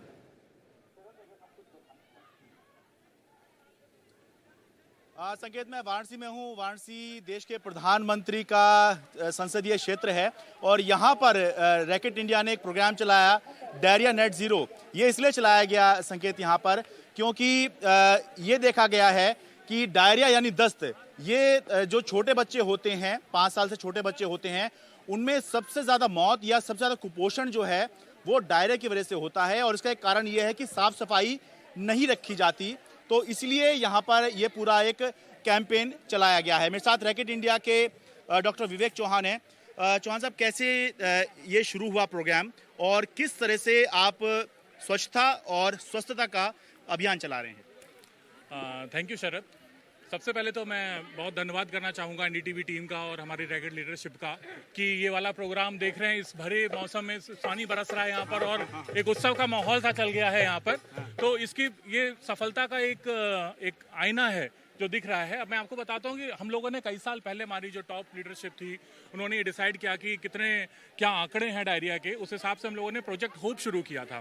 Project hope basically lagging district से बहराइच, श्रावस्ती, वहाँ पर जब ये शुरू किया गया तो हमारी अर्ली लर्निंग्स हुई। अर्ली सक्सेस के बेसिस पर ये देखा कि हमारा जो पिलर्स थे वो थे वुमेन एम्पावरमेंट और इसका प्रमोट और प्रिवेंशन। अब ट्रीटमेंट उसमें से एक पार्ट लगा कि ट्रीटमेंट को और होना चाहिए। हम लोगों ने इम्पैक्ट बॉन्ड लेकर के आए, hygiene impact bond. Hygiene impact bond में हम लोगों ने और साथ में एफडी क्लिनिक्स किए, ORS जिंक पर काफ़ी फोकस किया गया हमारा। फिर फाइनली लास्ट ईयर हम लोगों ने उसकी जो लर्निंग्स निकाल के आई तो ये दिखा कि एक होलिस्टिक अप्रोच की ज़रूरत थी जिसमें हम लोग public sector, private sector, care givers सबको फोकस कर सकें और एक ऐसी अप्रोच जो सारे के सारे इम्पैक्ट को फुलफिल करती हो, 360 डिग्री पर काम करती हो। तो WHO का 7 पॉइंट प्लान हम लोगों ने अडॉप्ट किया जिसमें 7 पॉइंट में टू जो है वो ट्रीटमेंट के, जिसमें ORS और जिंक और जो 5 हैं वो breast feeding, safe sanitation, safe water, rotavirus vaccine और हैंड वॉशिंग। तो ये एक पूरा का पूरा हम लोगों ने इस पर पूरी ट्रेंड किया। लास्ट ईयर हम लोगों ने 10,000 वॉलंटियर्स को ट्रेंड किया यहाँ पर, 10,000 गुलाबी दीदीज को ट्रेंड किया। 13 जिलों में हमारा काम था और इस साल ये एक्सपेंड करके हम लोग 25 जिलों में आ गए हैं। 20,000 गुलाबी दीदीज पर हमारा काम चल रहा है। और ये गुलाबी दीदीज क्या है कि हमारा जो टारगेट है ना शरद, वो है पूरे 10,000 बच्चों को इस साल सेव करना उत्तर प्रदेश में। तो ये टारगेट तभी सेव हो पाएगा जब हम कम्युनिटी इंगेजमेंट करेंगे, रूरल कम्युनिटी के अंदर जा करके हम अपना काम करेंगे, हर घर में हमारी पहुंच होगी और हम अर्ली डिटेक्शन कर पाएंगे बच्चों का। इसके लिए हमारा गवर्नमेंट के साथ प्राइवेट वो MOU हुआ है और सिविल सोसाइटी के साथ MOU हुआ है और हम लोगों ने कुछ टूल्स भी बनाए। और ये टूल्स में जैसे कि आप ये देखिए, ये होगी लाइफ सेविंग किट हम लोगों ने बना रखी है डायरिया की। इस डायरिया किट ये हम घर में देते हैं अगर वहाँ अर्ली डिटेक्शन होता है बच्चे का, पूरा फॉलोअप है।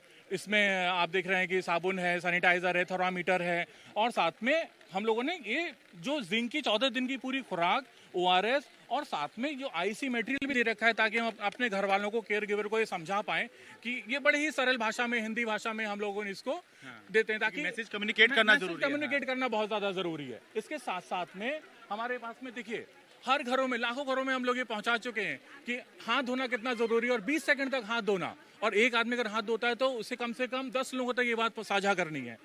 और जैसे हम लोग नुक्कड़ नाटक, वॉल पेंटिंग, आप ये देखिए कि नज़ारा, आज इतने सारे लोग खड़े हैं, पीछे हमारे नुक्कड़ नाटक की टीम ऑलरेडी यहाँ पर बारिश में भी तब से सुबह से उत्साहित है और नुक्कड़ नाटक कर रही है। तो ये हम लोग ऐसे टूल्स डेवलप किए और साथ में जो हमारी गुलाबी दीदीज हैं इनको पूरी किट दी गई है, पानी की बोतल, बैग, सब कुछ, ताकि इनको कोई प्रॉब्लम ना हो, अपने घर में जाते हैं। और जो अर्ली मॉम्स हैं, जो नई मॉम्स बनी है, केयर गिवर्स हैं, माताएं बहनें, उनको डायरे के बारे में समझाते हैं, किट प्रोवाइड कराते हैं, सैनिटाइजर, सोप। नुक्कड़ नाटक के दौरान भी हम लोग ये सारी चीज़ें प्रोवाइड कराते हैं और पूरा का पूरा रिकॉर्ड रखते हैं हम लोग इन सब चीज़ों का। तो ये अभी 13 जिलों से 25 जिलों में एक्सपेंड हो गया है। नेक्स्ट ईयर हम लोग कोशिश करेंगे पूरे के पूरे यूपी में 75 जिलों में हम लोग इसको एक्सपेंड करेंगे।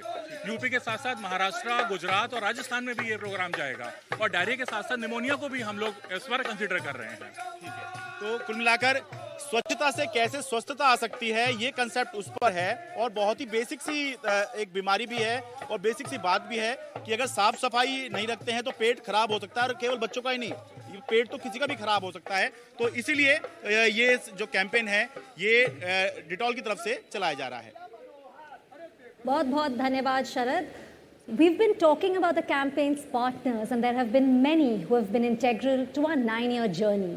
A journey that has been as meaningful as it has been impactful on the ground. Whether it was raising rupees 281 crores to make toilets in villages in season 1, to the launch of the hygiene curriculum for schools and learning institutes across India. The Reach Each Child program and the cadre it has created of health workers called Gulabi Didis. The first 1000 days kit, the impact of the Birds and Bees program, the tree plantation drives, the launch of the climate resilient schools, the Diarrhea Net Zero program which we just saw. There is a lot that has been done. To discuss it, we are joined by Dr. Narendra Saini, clinical microbiologist and former Secretary General, Indian Medical Association, Dr. Indra Chakravarti, public health specialist, Padma Shri awardee 2014, Ms. Sonali Khan, Managing Director, Sesame Workshop, India, Mr. Sai Damodaran, founder and CEO Gramalaya, is also Padma Shri awardee 2022, and of course we still have Mr. Ravi Bhatnagar with us.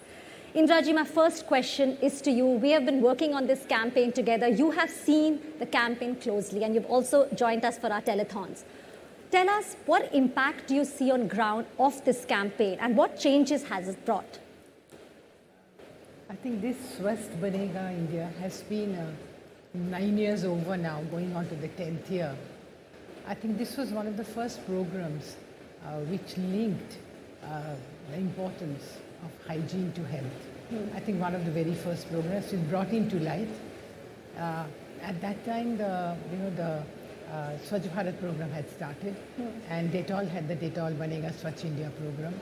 So this program evolved out of that. So it was the health impact that we wanted to see of these programs. On one side, the Dettol Banega Swasth India, which had started already. I think this was a very innovative approach, one of the first very bold ones to have linked for the first time. Later on, a lot of health-related studies have been going on, but I think this was one of the first when Swachh Bharat started, sanitation movement started, the Dettol Banega Swasth India started. So this was a kind of thing which was a pathfinder, and I think that is a reason. Initially, we were very skeptical how it will go, because you're linking very different things together. Hygiene on one side, diarrhea on the other side, various health impacts that are coming in, water safety, food safety, hygiene, all linked together. So this was a remarkable journey, to be very often, a remarkable journey. Reckitt was bold enough to start with the whole thing. And today when you look back, you find how wonderful an initiative it was. What a wonderful journey it has been, where we have been taken through this journey. Now, I think most of India knows now. You wanted to reach 100 million people, you've reached much more maybe. Now people know very well that these programs, now Jal Jeevan Mission came on after that.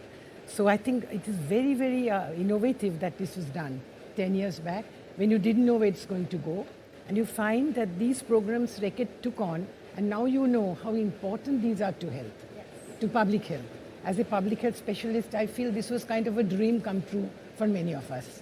We've been thinking, of that how to link environment to health, somebody coming up boldly and taking up in a public forum. I think these telethons took it to the public forum. And now across the nation, across all levels of the society, right from the top to the bottom, people know about it. People know that these things that you're doing, now see the pictures that you're cleaning. And I think Mr. Gaurav Jain in the morning very clearly said that it putting together in a basket all partners, all kinds of partners from top to bottom. Yes. I mean, I'm not mentioning separately, but everybody was involved, everybody was motivated, everybody took part. I think these telethons have been a remarkable sort of step forward to have been starting all this and today reaching where we are.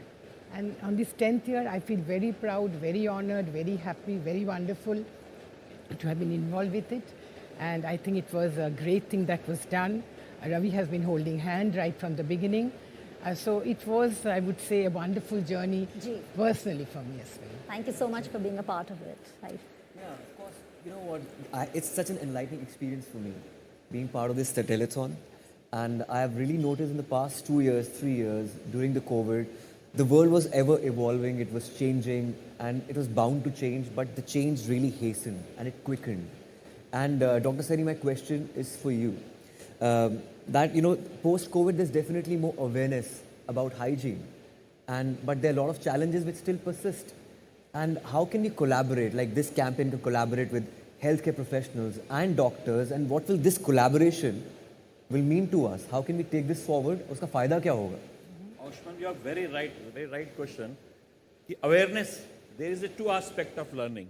One is awareness, and Gaurav ji also touched upon that, behavior change. We have created awareness, but there need to be a behavior change in people, and it takes time.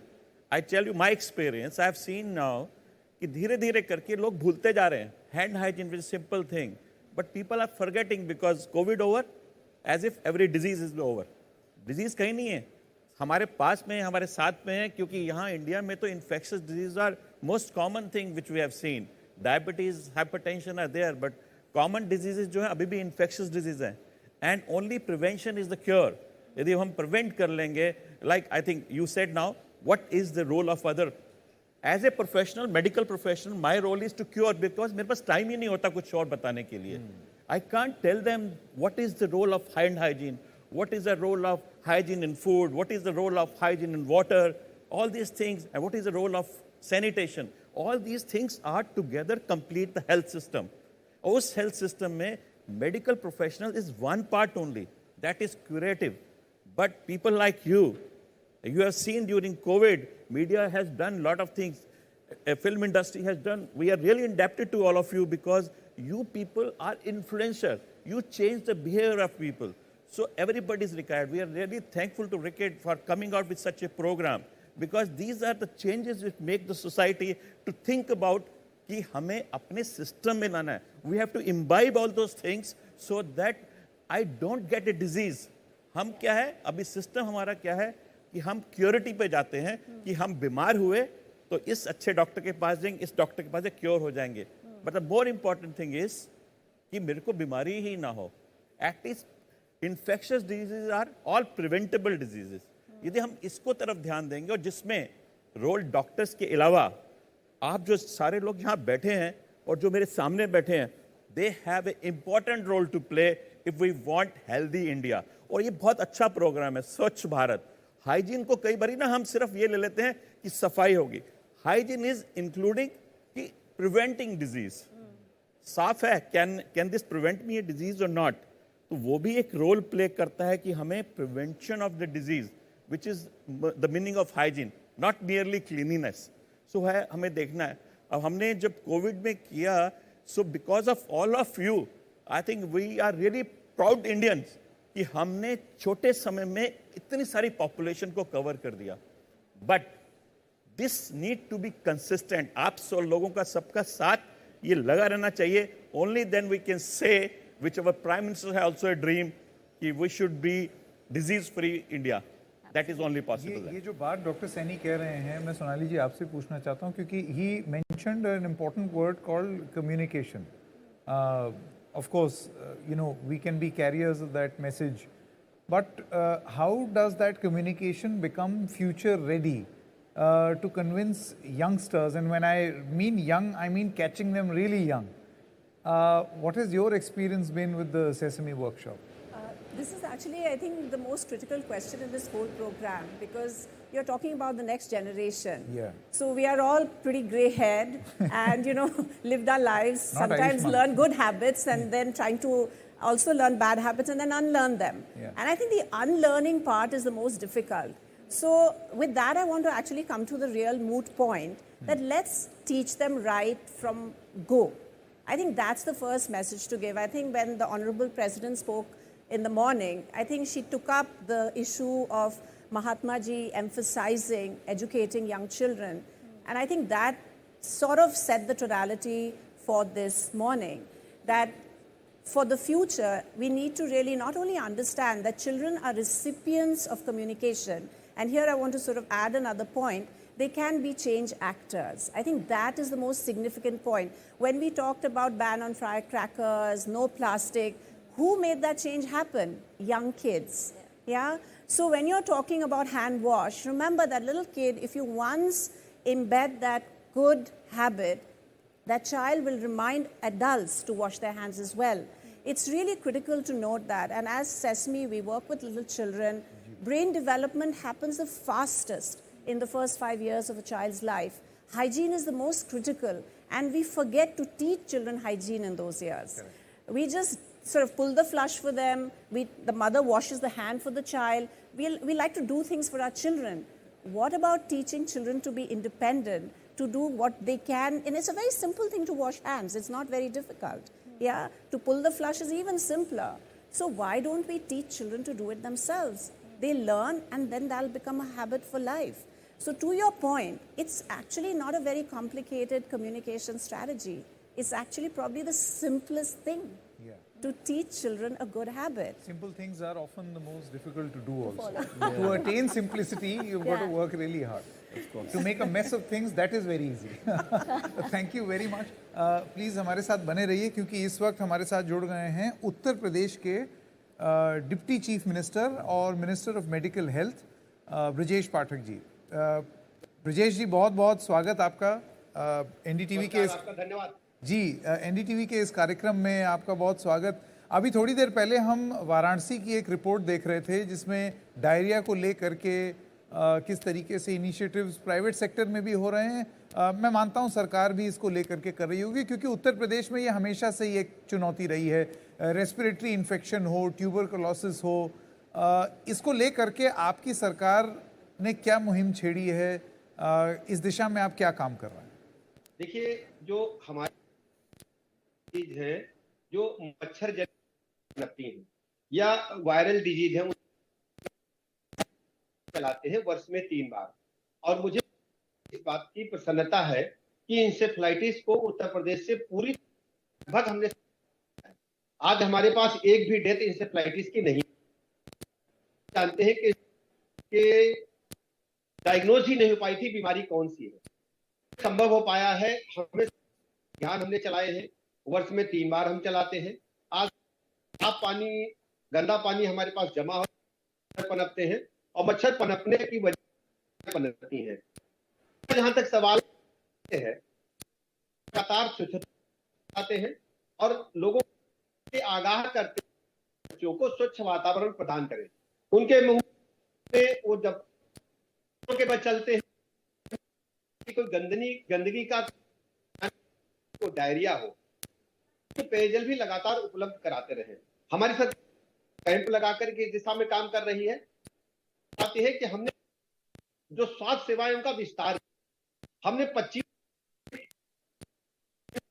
5,000 की आबादी पर है, 21,000 के लगभग हमारे पास health and wellness centre, जो हमारे health है, सभी सेंटर्स पर हमने CHOs की वहां पर पैथोलॉजी का भी है। बच्चा के स्वास्थ्य की सारी सुविधाएं वहां पर कराई गई है। जो जुकाम बुखार, उनकी दवाइयां वहां पर उपलब्ध रहती हैं। अगर आप मुझे इजाजत दें ब्रजेश जी, मैं संकेत बोल रहा हूं, अगर आप इजाजत दें, आपके ऑडियो में थोड़ा सा प्रॉब्लम आ रही है, बस 2 मिनट में इसको ठीक करके वापस आप तक आते हैं, क्योंकि जो संदेश आप देना चाह रहे हैं वो बहुत ज़रूरी है। ये जानना ज़रूरी है कि Uttar Pradesh, most popular state of this country, how is it dealing with its very big health challenges. तो ब्रजेश जी बने रहिएगा हमारे साथ, हम अभी थोड़ी देर में आपके पास वापस आते हैं ये ऑडियो का इशू ठीक करके। आयुष्मान कुछ पूछना चाहते हैं? Of course, I'll ask my question to Mr. Sai Damodaran. Mr. Damodaran, welcome to the show. And I'm closely related to art and music since childhood, and I really believe that children are deeply affected by art and music, and of course, it's the way or a tool to bring about that change among the young minds. So, what do you think that change is possible through street theatre, and what's your take on it? In fact, under DBSA program, under school hygiene education program, we are using different tools, art and culture, in educating the children on hygiene messages. For example, the puppet show. Using the puppets, we can instill a habit of hygiene behaviors and messages long-lasting among the children. That way, we are creating a lot of hygiene awareness among the school children. Also, apart from art and culture, we are also using hygiene songs. Hygiene songs are majorly used for different topics like hygiene, personal hygiene behaviors, hand washing, and hygiene during illness, hygiene in neighborhood, all are used for our as a part of our campaign. In addition to that, we are also educating the children as child-to-child approach is our major program in our school hygiene education program. And through child-to-child education, the children are acting as ambassadors of change. They transform the information to other kids, also in their home to their parents, from their parents to the community level. That way, we could able to reach more number of community members with hygiene messages that create more sustainable health and hygiene behaviors among the communities. In addition to that, personally, I wrote 14 hygiene songs, which are on different topics, right from personal hygiene, then kitchen garden in the schools, kitchen garden in the homes, then from morning to evening, what are the hygiene habits. All hygiene songs are specially created, and within a day, I wrote all these 14 songs for the kids. About 10-20 years ago, which was published by the district collector of Tiruchirappalli city in Tamil Nadu. That way, we are working among the children. Apart from that, the different tools and IEC equipments we are using under DBSA program, like the puzzle game, then the soap making. I would like to tell about more about the soap making. By making the children to involve in soap making, the children learn the habit of how to make a soap and for what purpose the soap is being used during crucial hours of hand washing. That is another important DBSA program is the soap bank. The soap bank inculcates among the children the habit of giving to others in donating on their birthdays to the soap bank. For example, in Tamil Nadu, one of the teachers, after seeing the children's soap bank and donation to the soap bank, the soaps, the teacher gave 82 soaps for all the 82 kids in the classroom. So that's a very good that thing. kind of I think it's a great thing that you've donation soap and bank giving कभी सुना नहीं है पहले. created among them. Yeah. So Ravi, my question is to you. 70%, 70% Bharat छोटे शहरों में बसता है. अगर हम यहाँ पर पढ़े लिखे लोग, अवेयर लोग बैठकर बातें करें स्टूडियो में, उसको कुछ फायदा नहीं होने वाला. Till the time we go back to the grassroots level and disseminate information about, the hygiene consciousness. तो आप उस लेवल पे क्या कर रहे हैं? Hygiene consciousness कैसे disseminate कर रहे हैं? And what's the future? Thank you so much, Ayushmann, for asking this question. This has been one of the very longest journey for me, working on a program since last 9 seasons. And we took some baby steps when we started by going to some 4,000 schools and now taking the program to around 9 lakh schools, which means around 30 million school kids. Our leadership invests very heavily to make sure the program leaves no one behind. And today, the program is also going to witness something very interesting. We have 7 borders of India with the 7 countries. you're going to see like how the hygiene program, what we have curated, has reached even to the last village in Arunachal, to the last village which is actually bordering to Pakistan, to last village which is bordering to Myanmar. We have kids coming all the way from Leh, Ladakh, whom you are going to see today. And you will also be seeing a lot of work which is very culturally adaptive in terms of like, you may have heard about the langas, which is a song genre in Rajasthan. So we have Rais Khan, we did a Rais Khan project with him, and it's on Spotify. And in all the schools across Rajasthan, all the public schools, private schools, that song is played on the very, very regular intervals. It's a part of the Smart Schools program and Atal, school program. In the similar way, in the states like Tamil Nadu and Pondicherry, we launched our song album with NDTV and with Hindu 6-7 months back.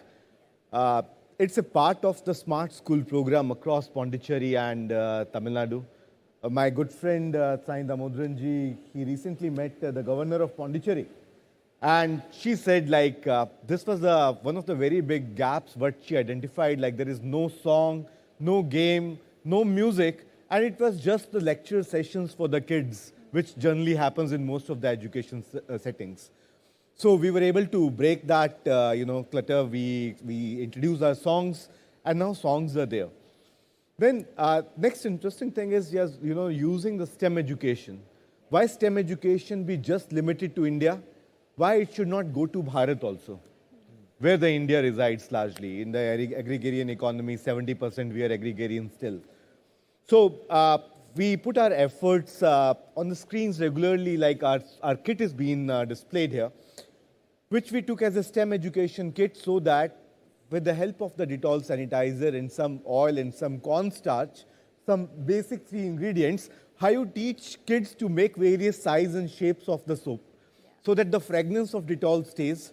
You can make the bunny, you can make the rabbit, you can make the heart, and you can use that soap for the various occasions. Very interestingly, like we got very fantastic response, because this has touched something called neuro-linguistic programming, where the kids were involved with the teachers. They were doing it, they were seeing it, they were feeling the fragrance. They were creating, newer kind of shapes and sizes of the soaps. Very interestingly, in the last mile, it started with a few teachers in down south in Telangana 2 years back, where one of the teachers said, we have the milk bank, we have the federal banks, we have the wheat banks like the FCI, godowns and other things. Why not to have a soap bank? So we were very curious to understand like what this soap bank is going to do. We tested in down south, we took it to whole of then UP, Bihar, and now in all the states and union territories where Reckitt works in all the schools. We have soap banks in each and every school. On the birthdays, celebrations, the soaps are donated, and then those soaps are actually given to those who belong to the last quintile. And somewhere like, rather than making them, with the unhealthy snacking and other things, it's important to give something which is more useful to the kids. So in this way, we are doing some culturally adaptive messaging, and we are trying to take care of the social norms, and we are ahead of the game as of now. To catch them young. जब आप छोटे होते हैं तब आप बहुत receptive होते हैं, ज़्यादा नई चीज़ें सीखते हैं. I think it's beautiful. What are you doing? It's great. मैं फिल्मों के जरिए वही करने की कोशिश कर रहा हूँ, by the way. What better way than that? So it stays in their mind as well. लेकिन अभी हमारे साथ जुड़े हैं ब्रजेश पाठक जी, डेप्यूटी सीएम उत्तर प्रदेश. नमस्कार मिस्टर पाठक, मैं आयुष्मान खुराना हूँ. मैं वैसे पंजाब को बिलोंग करता हूँ, लेकिन अधिकतर मेरी फिल्में जो उत्तर प्रदेश में शूट होती हैं. तो मेरी बीवी मुझे मजाक में बोलती है कि आप दूसरी फैमिली यूपी में बसा लीजिए, क्योंकि आधा टाइम मैं यूपी में होता हूँ. तो यूपी को मैं जितनी अच्छी तरह जानता हूँ, शायद अपने होम स्टेट को नहीं जानता हूँ. तो आपसे ये सवाल पूछना चाहता हूँ कि हेल्थ चैलेंजेस अगले 10 साल में क्या एड्रेस करने वाली है गवर्नमेंट लेवल पर, और कैंपेन्स जैसे हमारे हो रहे हैं, ये क्या फोकस करेंगे अगले 10 सालों में?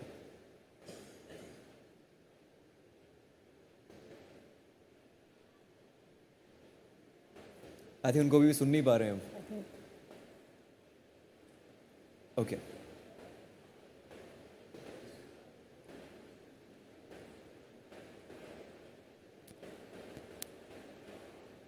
आवाज नहीं आ रही लगता मुझे. जी आ रही है ब्रजेश जी. आ रही है ब्रजेश जी. बताइए. तो पूरे प्रदेश के लोगों को उच्च व्यवस्था मिले, इसके लिए हम लोग प्रतिबद्धता कर रहे हैं. हमारे 105 डिस्ट्रिक्ट लेवल के हॉस्पिटल्स हैं. हमारे उत्तर प्रदेश में डिस्ट्रिक्ट है, लेकिन किसी जनपदों में 2 डिस्ट्रिक्ट लेवल के हॉस्पिटल चिकित्सालय है और 1 चिकित्सालय है. से सभी जनपदों में जो 100 बेडेड अतिरिक्त विशिष्ट हॉस्पिटल्स हैं. हमारे पास 950 के लगभग सामुदायिक जो ब्लॉक लेवल पर होते हैं.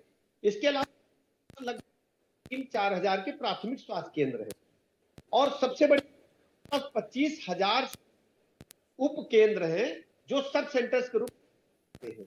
उन सेंटर्स में से हमने 21,000 से अधिक हेल्थ एंड वेलनेस के रूप में जो 5,000 की आबादी है और सभी अस्पतालों में जांचें निःशुल्क. पैथोलॉजी सेंटर भी चला. जनपदों में मशीन लग चुकी है. जो प्राइमरी मेंटल केस है उसको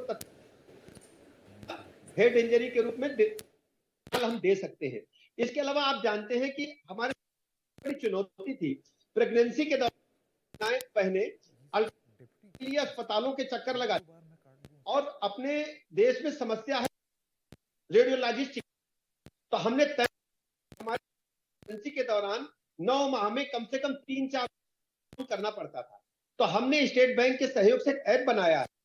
आशा वर्कर के माध्यम से चिन्हित करके मोबाइल पर हम एक बारकोड और बारकोड को चिन्हित अस्पतालों में निःशुल्क अपना अल्ट्रासाउंड निश्चित करा सकती है. इसके अलावा जो उनको हमने स्ट्रेंथन किया है, वहां पैथोलॉजी के साथ साथ भी हमने खोला है. जच्चा बच्चा के साथ लगते हैं, छोटी दवाइयां तक होती है, सर दर्द, सर्दी, जुकाम, बुखार. इसके अलावा सबसे बड़ी बात है कि सब सेंटर पर आ जाता है, सीएचओ के समझ में नहीं आता है, तो संजीवनी किसी भी विशेषज्ञ चिकित्सक से वो तत्काल करा सकते थे. ये जो बातें बता रहे हैं ये बहुत बड़ी बात इसलिए भी है क्योंकि you are dealing with the most popular state in the country. इतनी बड़ी आबादी को उसके हेल्थ इश्यूज को एड्रेस करना, ये मेरे ख्याल से while the primary responsibility is of the government, at the same time it requires partnership at various levels for you to be able to achieve anything. Ambika कुछ कहना. डॉक्टर सैनी, जैसे आप कह रहे थे कई बार आपके पास समय नहीं होता. When we talk about health for all, लक्ष्य संपूर्ण स्वास्थ्य का, अभी भी क्या क्या चैलेंजेस है? Is it a shortage of doctors, nurses की शॉर्टेज है? कई बार हम ओवर मेडिकेशन ले लेते हैं ऑन जस्ट दवाइयाँ खा लीजिए.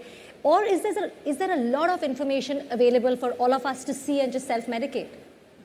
आपने एक पहला क्वेश्चन किया, क्या हमारे पास डॉक्टर्स की कमी है?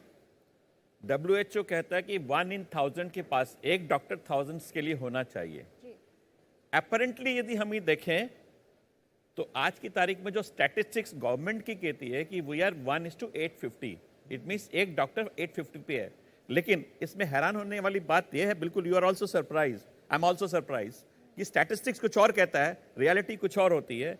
बिकॉज ये स्टैटिस्टिक्स में डॉक्टर शॉर्टेज है, क्योंकि ये जो स्टैटिस्टिक्स है this is including all doctors.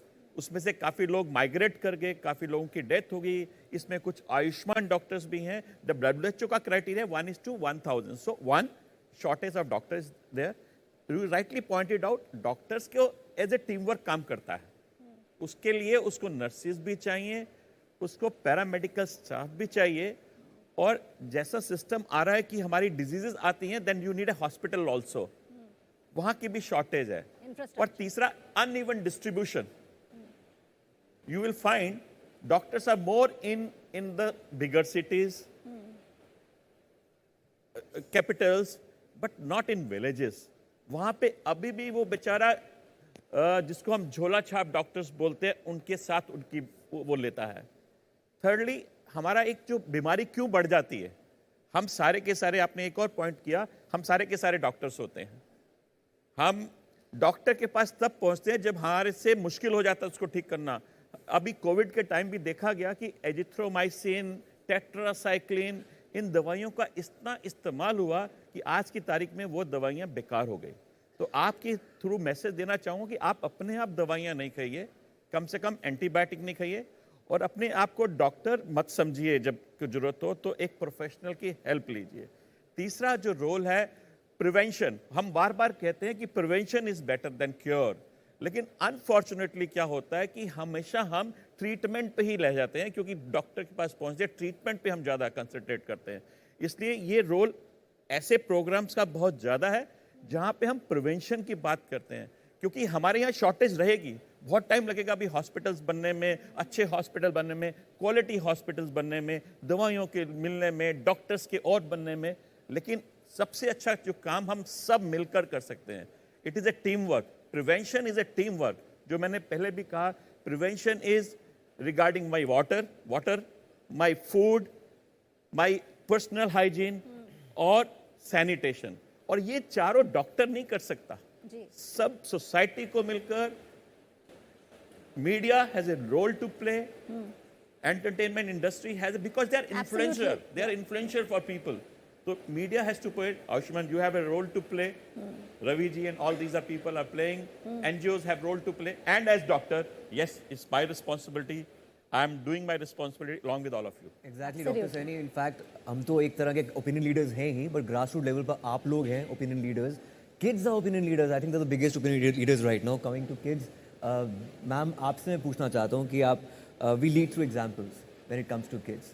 Like more than words, actions really reflect that positive change amongst kids. And through Sesame, how are you doing this and how are you scaling it up in future? You've just said it, positive role modeling. Children learn in the best way if they can see good examples. So as Sesame, this is our sort of core of our messaging. We are a 50-year-old organization, and this is one thing we do, is teach children through positive behavior. We have these amazing Muppets, talking to children. In fact, sometimes I laugh and say that, even as an actor, to appeal to children must be the most difficult thing to do, because, they can reject messages. They can, if you think you're funny, they may just not laugh at you. So as Sesame, we've evolved that how to talk to children. We have these amazing Muppets. They speak to children. They're 5-year-old Muppets, 8-year-old Muppets, and they make STEM easy. They make it accessible. Sometimes today we are using big words, hygiene, sanitation. These are really big words in a child's universe. How can you make these simple things, these words very simple? And that's critical. So it's positive role modeling, taking these big words, big concepts, and making them super simple that a 5-year-old child can understand. So those are the principles of communication. With Reckitt, I'd love to say that, we've done some really innovative stuff. How can a child, through 3D modeling, through really, I think the next generation of things, learn how to learn these health messages? Because remember, today that child is digitally native. We are talking about a child who's growing up on AI, they know how to work a smartphone better than all of us sitting here. Yes, there is still the last mile, but through COVID, digital penetration has sort of skyrocketed. It's in villages now. Children learn how to operate a smartphone faster than they learn the alphabet. So as Sesame, I think we live in two worlds. One is the real world of a child, where they are playing with each other, they're going to school. How can we reach there? I think this is one of the biggest programs we are just rolling out with Reckitt in Orissa. The Honorable President inaugurated the health kit. It's going to reach 17 lakh children in the near future, teaching kids about health and hygiene, which everybody here is talking, again, through these amazing Muppets, really making it special and dear to children, accessible. I think the word is not just having toilets as accessible, but knowledge accessible. I think that is what we are talking here. And the last thing I'd really like to say about positive role modeling, about simplification of messages, is using the digital universe. I think gamification, playing through, through the information. In fact, a recent Bharat EdTech report said that children are spending quite a lot of time on digital. You know, they are watching, in fact, anywhere between half to 2 hours. And I think that is a very significant piece of information. The state of Andhra has 85% digital penetration. So when we talk of scale up, I think we have to use every mechanism at hand.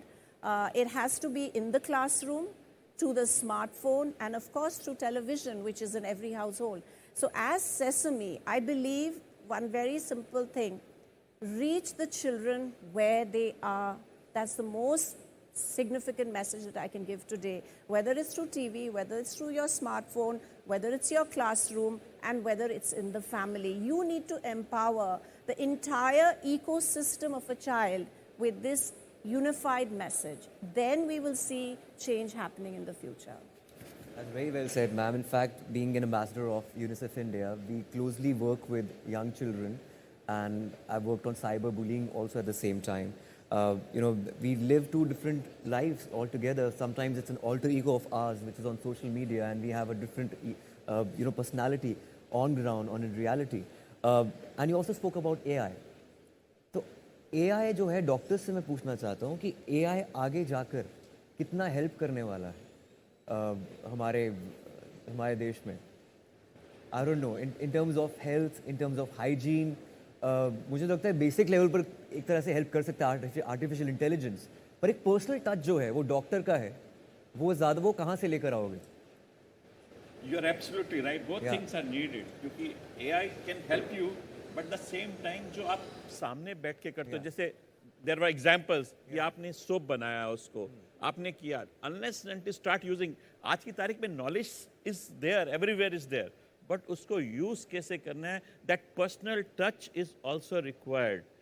उसके question को answer करना है. AI can also give you answer. लेकिन for that you need to have that society is different. Who will be using AI? वो उनको वैसे ही knowledge है. But we are talking about. आपके पास पेशेंट कोई आएगा तो आपको बोलेगा कि आप स्मोक कर रहे हैं और वो बोलेगा नहीं कर रहे हैं. AI तो मान जाएगा नहीं कर रहे हैं, पर डॉक्टर को पता है वो सच में स्मोक कर रहा है. Absolutely right. So how will AI gauge that? That's where I'm saying.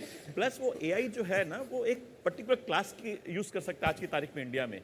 75% population is staying where they can't even know what is AI. उनके लिए मुझे चाहिए. Plus you are right कि वो AI नहीं पता सकता कि स्मोक किया कि नहीं किया. If I am seeing that person, मैं उसको देख के बोल दूंगा कि यार the smell of his. कभी-कभी पेशेंट डॉक्टर को देखकर ठीक हो जाता है. बहुत बार ऐसा होता है. AI को देखकर ठीक नहीं हो पाएगा. Yes. I think that's a big. My personal experience, I can say, 70% of the people do not need treatment. When they come to us, they narrate their story. If I'm a good listener to them, they get cured. Because mental satisfaction is very important. That indirectly increases my antibodies also to fight the organism. So a doctor has to be a patient listener, and you are very right. At present, I feel AI has no role in medical system, at least, because that personal interaction is very, very important. Till I have time, narrated my story to my doctor, and who gives me that confidence, that boosts my immunity level also. And that's very important. Well, thank you so much, Sonali ji, Dr. Indira, Dr. Saini, and Mr. Sai Ramodran ji. Ravi, we are going to be keep talking to you. You're watching the NDTV-Dettol Banega Swasth India campaign season 10. We're going into a short break. Do stay tuned as lots more is coming up. बनेगा स्वस्थ India के launch कार्यक्रम में मैं इस वक्त गोरखपुर में मौजूद हूं और ये गोरखपुर का हाइजीन प्ले पार्क है. ये देश का दूसरा हाइजीन प्ले पार्क है और गोरखपुर में इसलिए ये इस हाइजीन प्ले पार्क महत्वपूर्ण है क्योंकि ये जो गोरखपुर मंडल है ये अभी तक इंसेफ्लाइटिस के वजह से काफ़ी ज़्यादा यहाँ पर बच्चों की पहले मौत हो चुकी है. लेकिन अच्छी बात ये रही कि सरकार की कोशिश से और इस तरह के जागरूकता अभियान के वजह से अभी जापानी इंसेफ्लाइटिस से इस साल कोई मौत नहीं हुई है. अब ये आप देखिए कि ये हाइजीन प्ले पार्क में है क्या.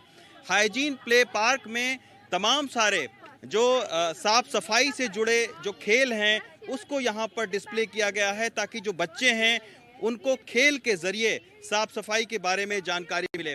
बेटा, ये अभी आपने खेला, इसको इसमें क्या बताया गया है? इसमें ये बताया गया है कि जिससे हम लोग हमें पर्सनल हाइजीन के बारे में बताया गया है। हमें जल्दी उठने चाहिए, ब्रश करने चाहिए और हमें बात करनी चाहिए क्लीनली।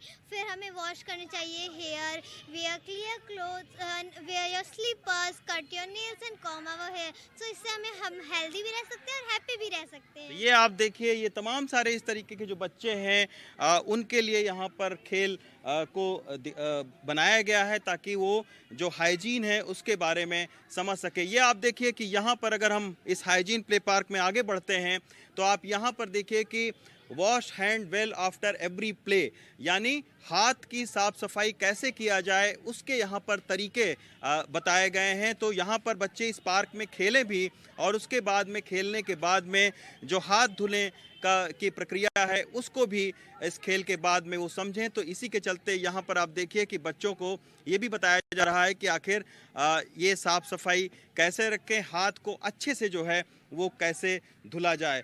तो इस पार्क में और भी तमाम सारे चीज़ें जो है वो बनाई गई हैं। अमित शुक्ला हैं जो कि प्रोजेक्ट मैनेजर हैं। अमित जी, इसके बारे में बताइए हमें कि ये BA जर्म डिटेक्टिव, इसका क्या आखिर काम है?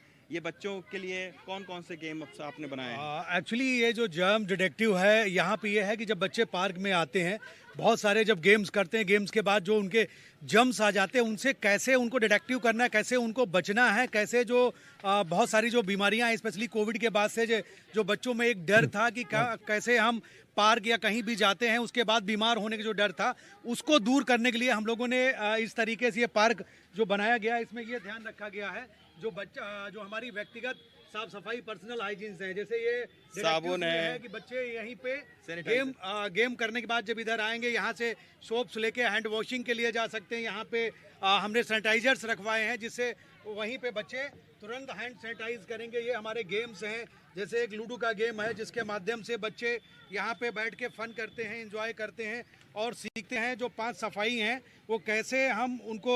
ये आप देखिए कि ये 5 सफाई यहाँ पर जो है घर और स्कूल बाहर की साफ सफाई के बारे में बताया गया है। जैसे आप देखेंगे बच्चे यहाँ पे लूडो के गेम के माध्यम से सीख रहे हैं कि जब जब कहाँ पे जम्स होते हैं, कब कब जम्स होते हैं। अगर सांप ने काटा तो बैड हैबिट्स है, अगर सीढ़ी मिली है तो ये गुड हैबिट्स है। ये सारी चीज़ों के माध्यम से और टॉयलेट की अच्छी और बुरी आदत।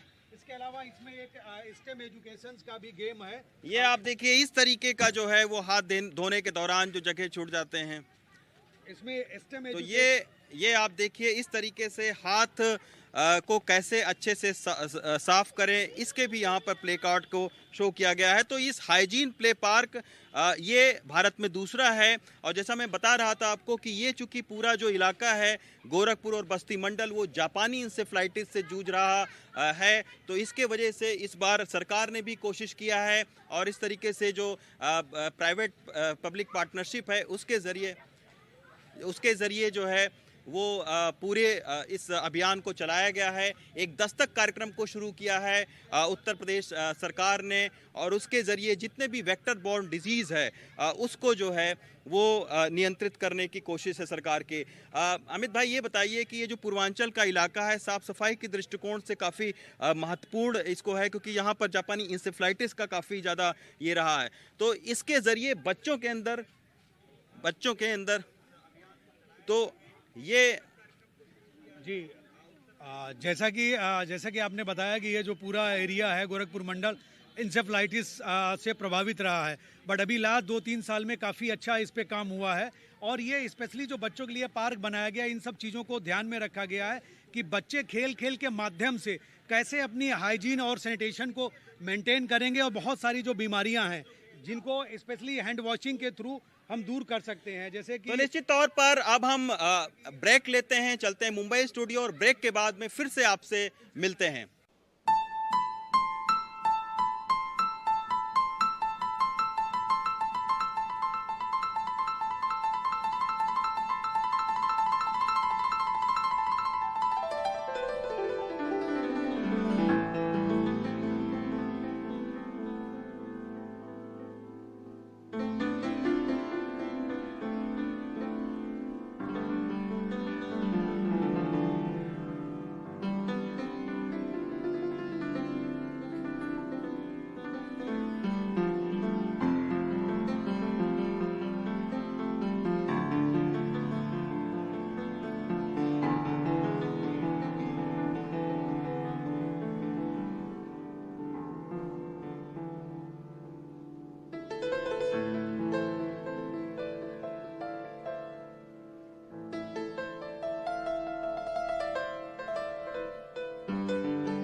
जल्दी से लौट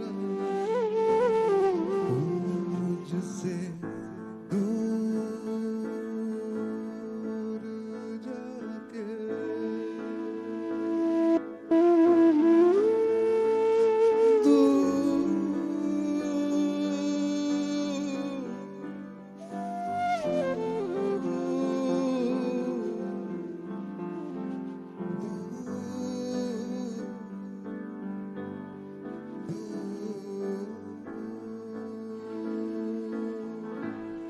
जल्दी से लौट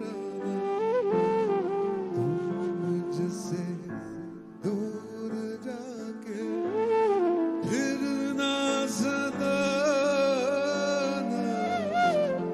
बातें बना के ये कसम टूटे ना साथ ये छूटे ना जाने जा मेरी याद रखना यूं मेरी याद रखना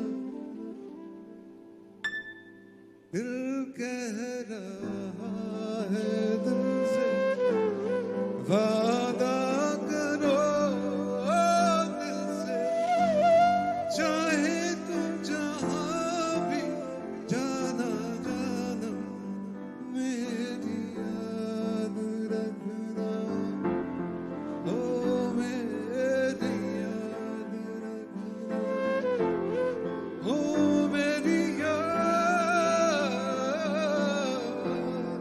ओ मेरी याद रखना ओ मेरी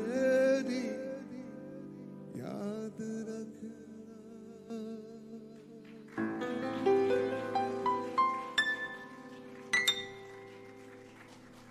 Thank you very much. Thank you. On the flute, we have Mr. Pankaj.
जब चांदनी बढ़कर रातों पे जाती है जब चांदनी बढ़कर रातों पे जाती है तेरी याद ऐसे दिल को तड़पाती है तेरी याद आती है इससे वो बहारों के रंगीन नजारों के किससे वो बहारों के रंगीन नजारों के दिल आके सुनाती है और हमको रुलाती है तेरी याद आती है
Thank you very much.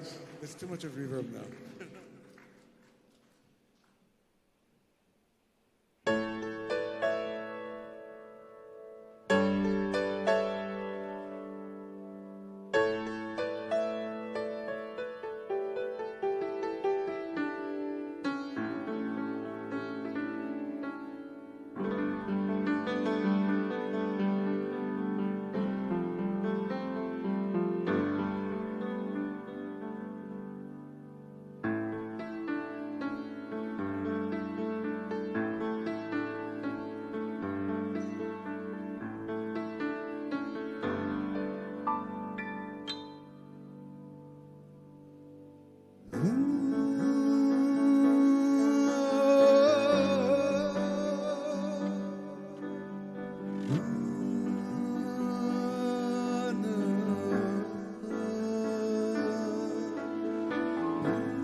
ये ज़मीन रुक जाए, आसमां झुक जाए, तेरा चेहरा जब नजर आए,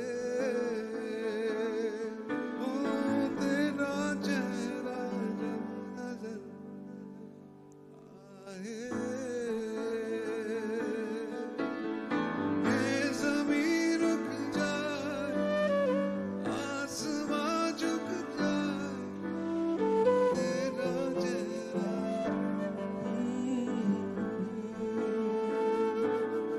ओ तेरा चेहरा जब नजर आए।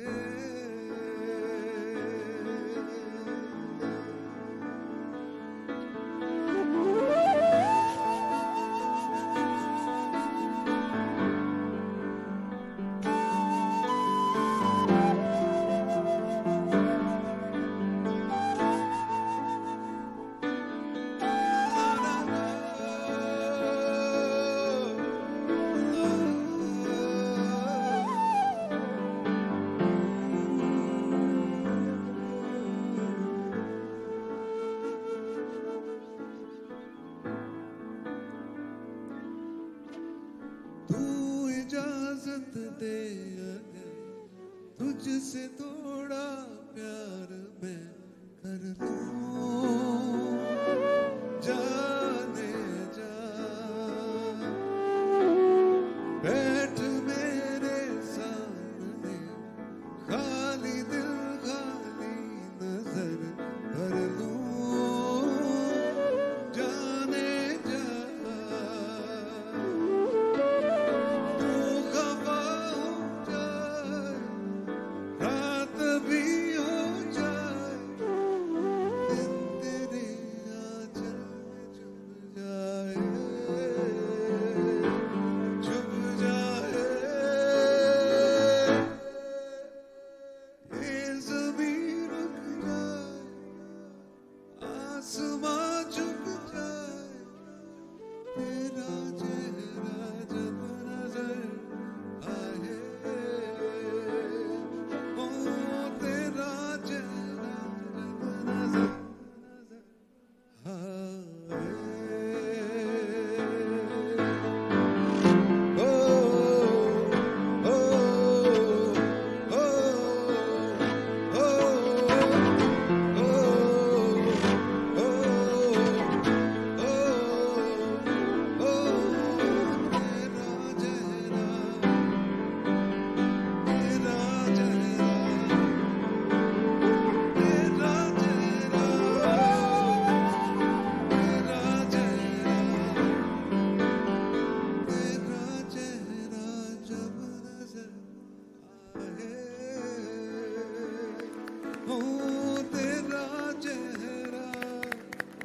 जब नजर आए।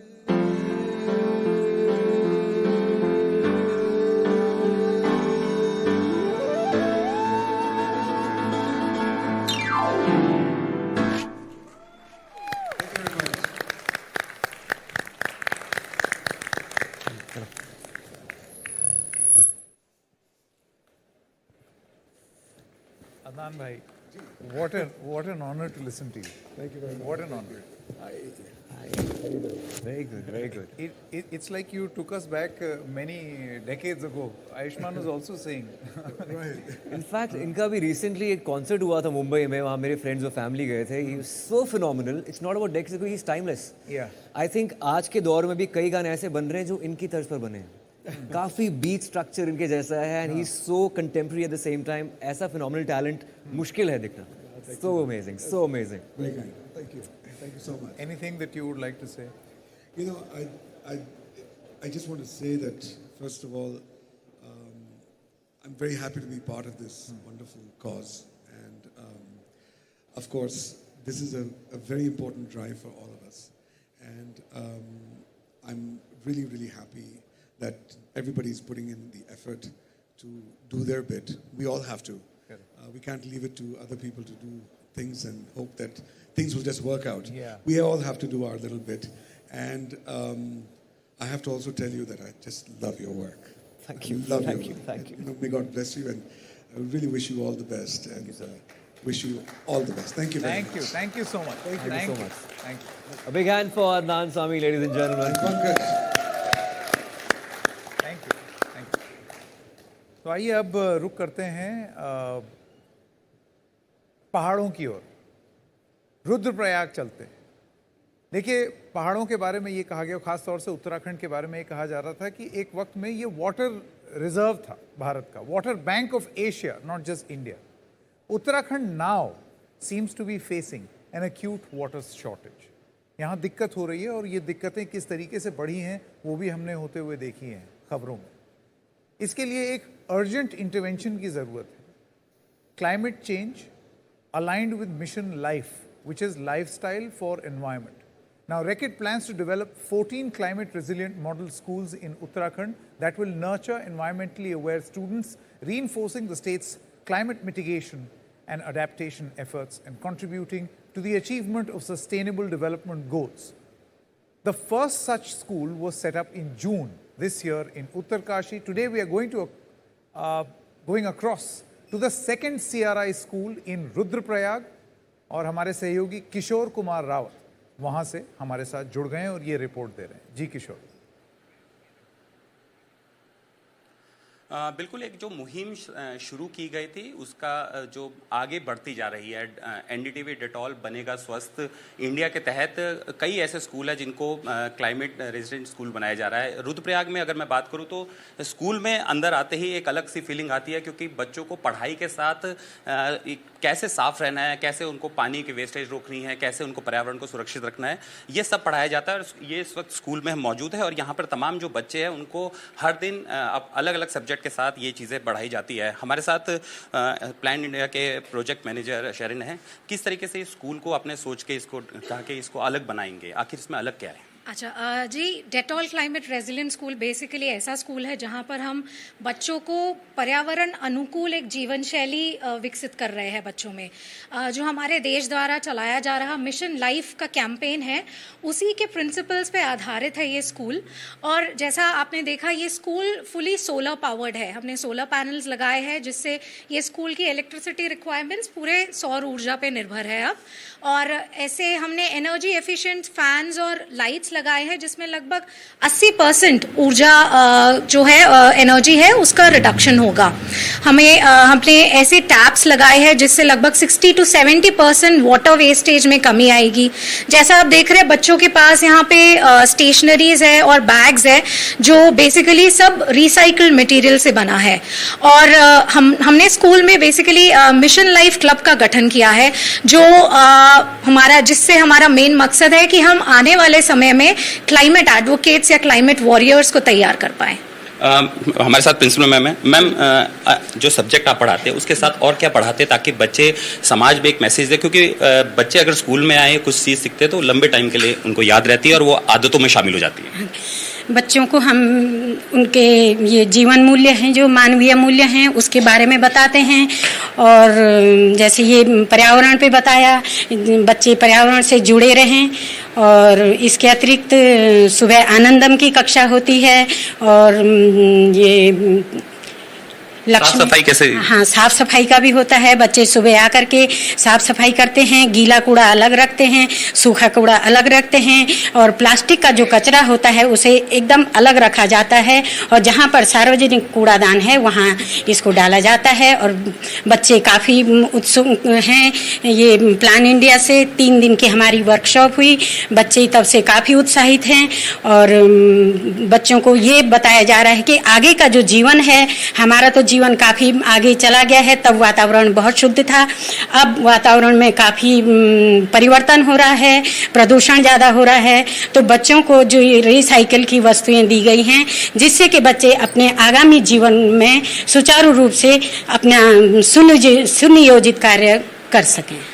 अगर उत्तराखंड की बात करो तो उत्तराखंड में बहुत सबसे ज्यादा बीमारियां जो है वो पेट से संबंधित है, चाहे वो लीवर का है या किडनी का है या फिर अन्य गैस्ट्रिक की प्रॉब्लम है, सबसे ज्यादा प्रॉब्लम होती है। बेटा आप स्कूल में थोड़ा खड़े हो जाएंगे आप स्कूल में क्या मतलब इस तरीके से, जैसे यहाँ पे बड़े अच्छे से स्लोगन लिखे हुए हैं, सूखा कूड़ा गीला कूड़ा अलग रखे, किस तरीके से आपने सीखा है यहाँ पे और क्या क्या पढ़ाया जाता है? आपको पता है कि हाथ धोने हैं और उनको तब खाना खाना है, और आसपास के जो लोगों को, दोस्तों को या परिवार वालों को बताते हैं आप?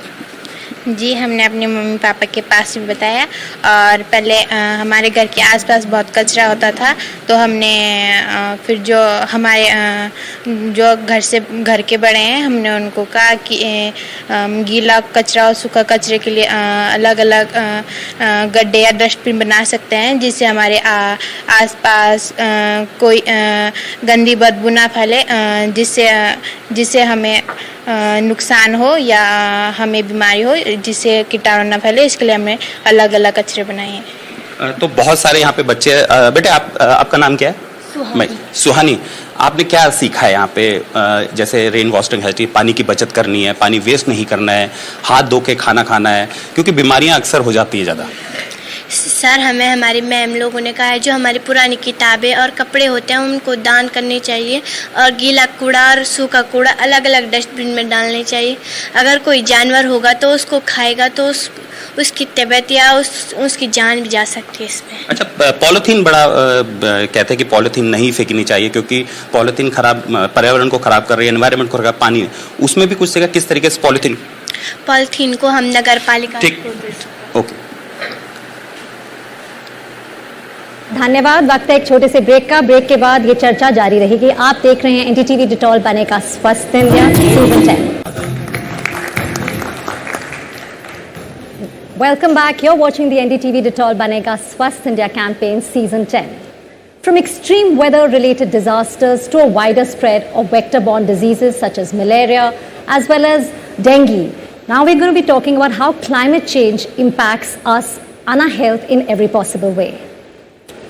And we have with us Rakul, a very good friend of mine, and हमने फिल्म की है डॉक्टर जी साथ में, बहुत ही अमेजिंग फिल्म थी।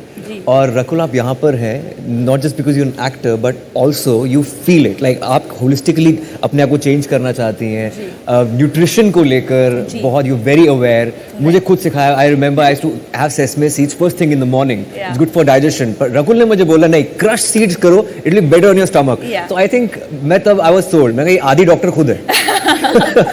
तभी डॉक्टर जी। या तो सस्टेनेबल लिविंग के बारे में एंड जो आप कर रहे हैं वो उसके बारे में कुछ कहना चाहती हैं आप?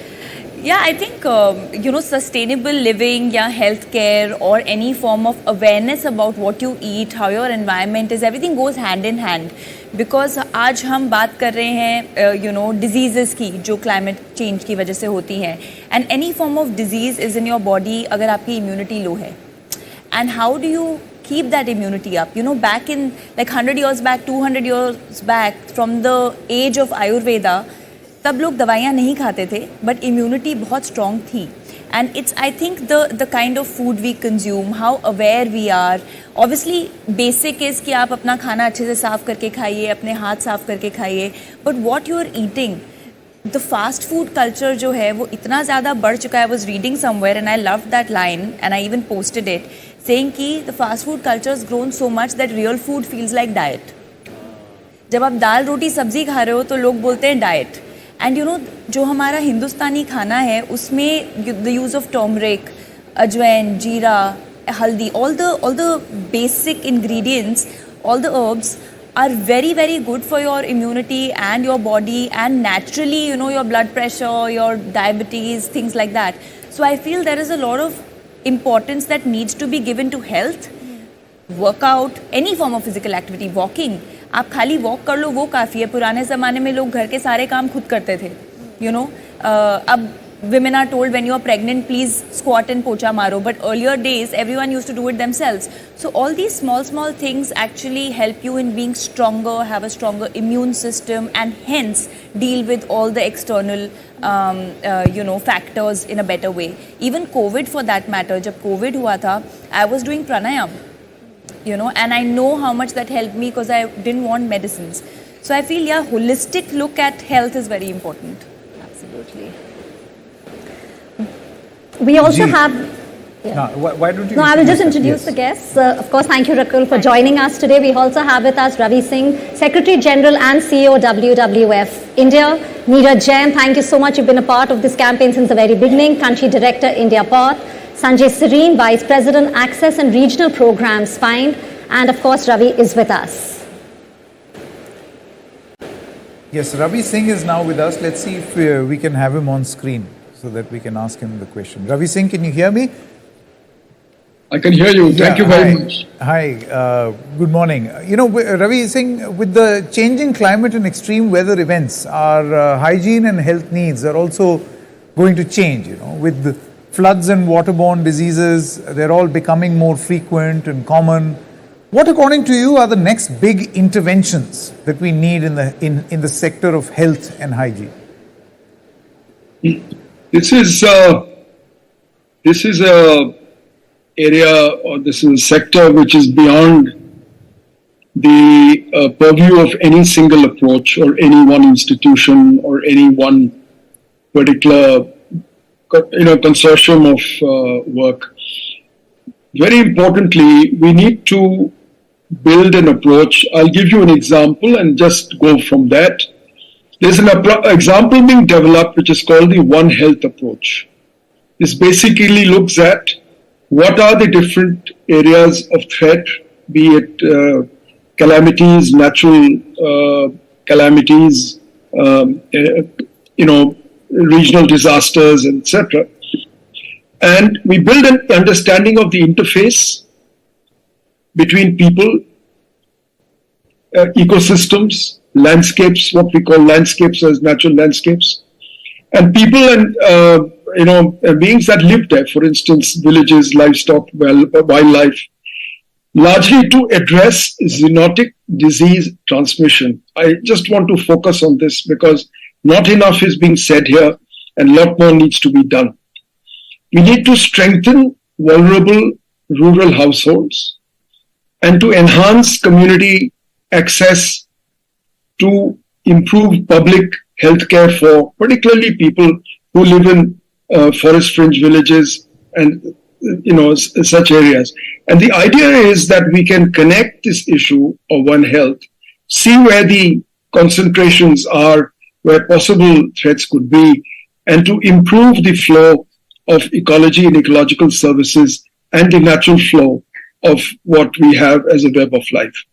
I'm saying this in a very brief way, but this is the core of what your question was. This is part of this. Thank you so much, Mr. Ravi Singh, for being with us. We'll be constantly engaging with you throughout there for Banega Swasth India. Thank you so much for being with us. And Rakul, I feel so proud, immensely proud, being part of the Hindi film industry whenever an actor comes on such a platform and they talk about such core issues. Right. And talking about you, your journey as an entrepreneur, I want to know about New Boo, about this biodegradable diapers. Yeah. Kya hai ye?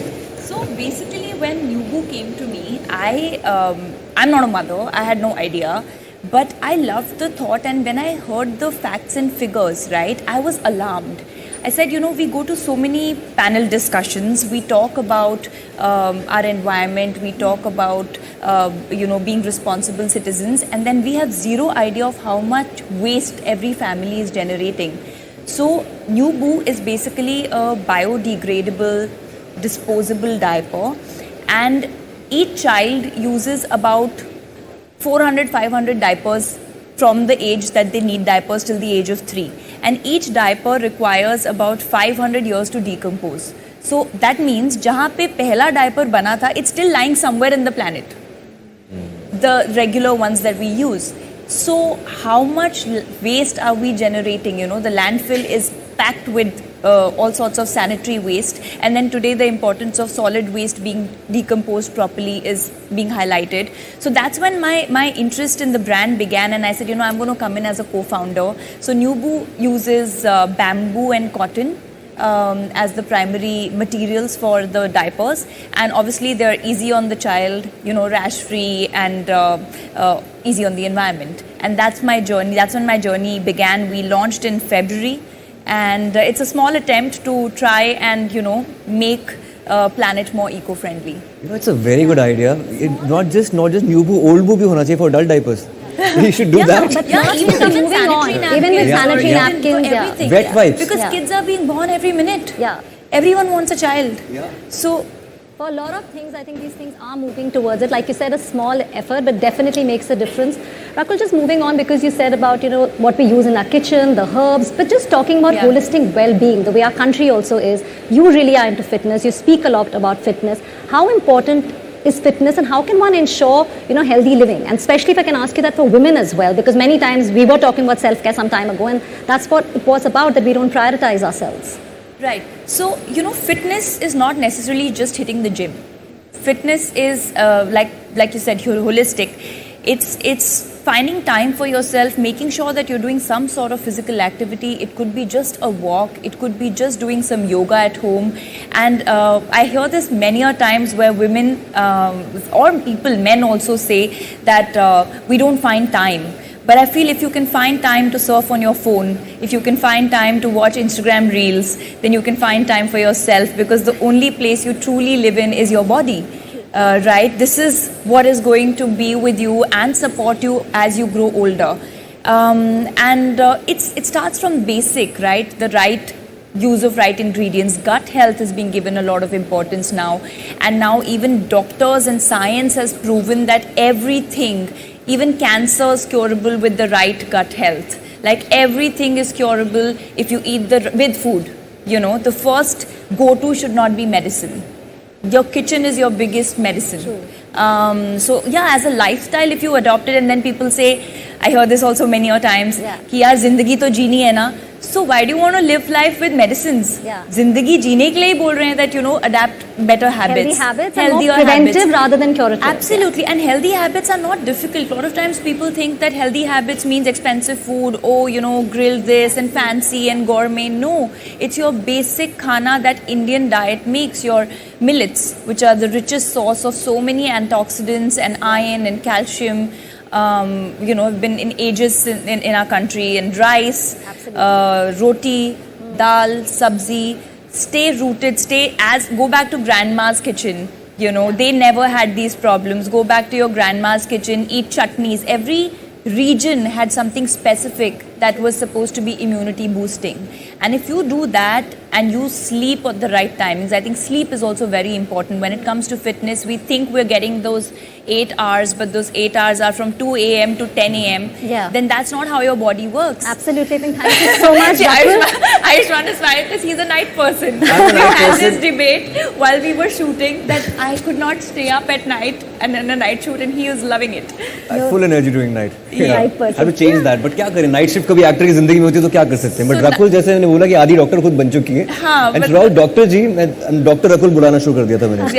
मतलब I can't help it when people are around me to, you know, if I see something not being done right, because I love reading about wellness. So even with sleep, right, if you're sleeping at the right time, your body is such a beautiful machine. It is so beautiful. We are not fully capable of understanding it, that it has a complete system of reversing any form of illness. It cleanses its own system, but you have to give it that sleep so that you enter REM, you are sleeping at a time which is meant for sleeping, the yogi time, you know. Of course, we can't wake up at 4 a.m. and sleep at 9 p.m., but at least if 11 to 6 is what you can do, then your body restores itself. I think that's why Ayushmann was addressing you as a doctor. Thank you so much. Thanks, Rakul, for joining us. MBBS without an MBBS. Thank you so much. It's been a pleasure to have you with us. Likewise. Ravi, hygiene is both first as well as the last defense against diseases due to climate change. While floods do cause vector-borne diseases, they cause waterborne diseases. There's also been a recent study by Yale University that has linked drought to higher diarrhea.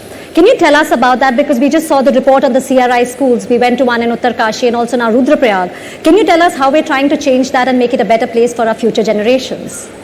Thank you, Ambika, for asking this question. So more the droughts, more the issues with the storage of water.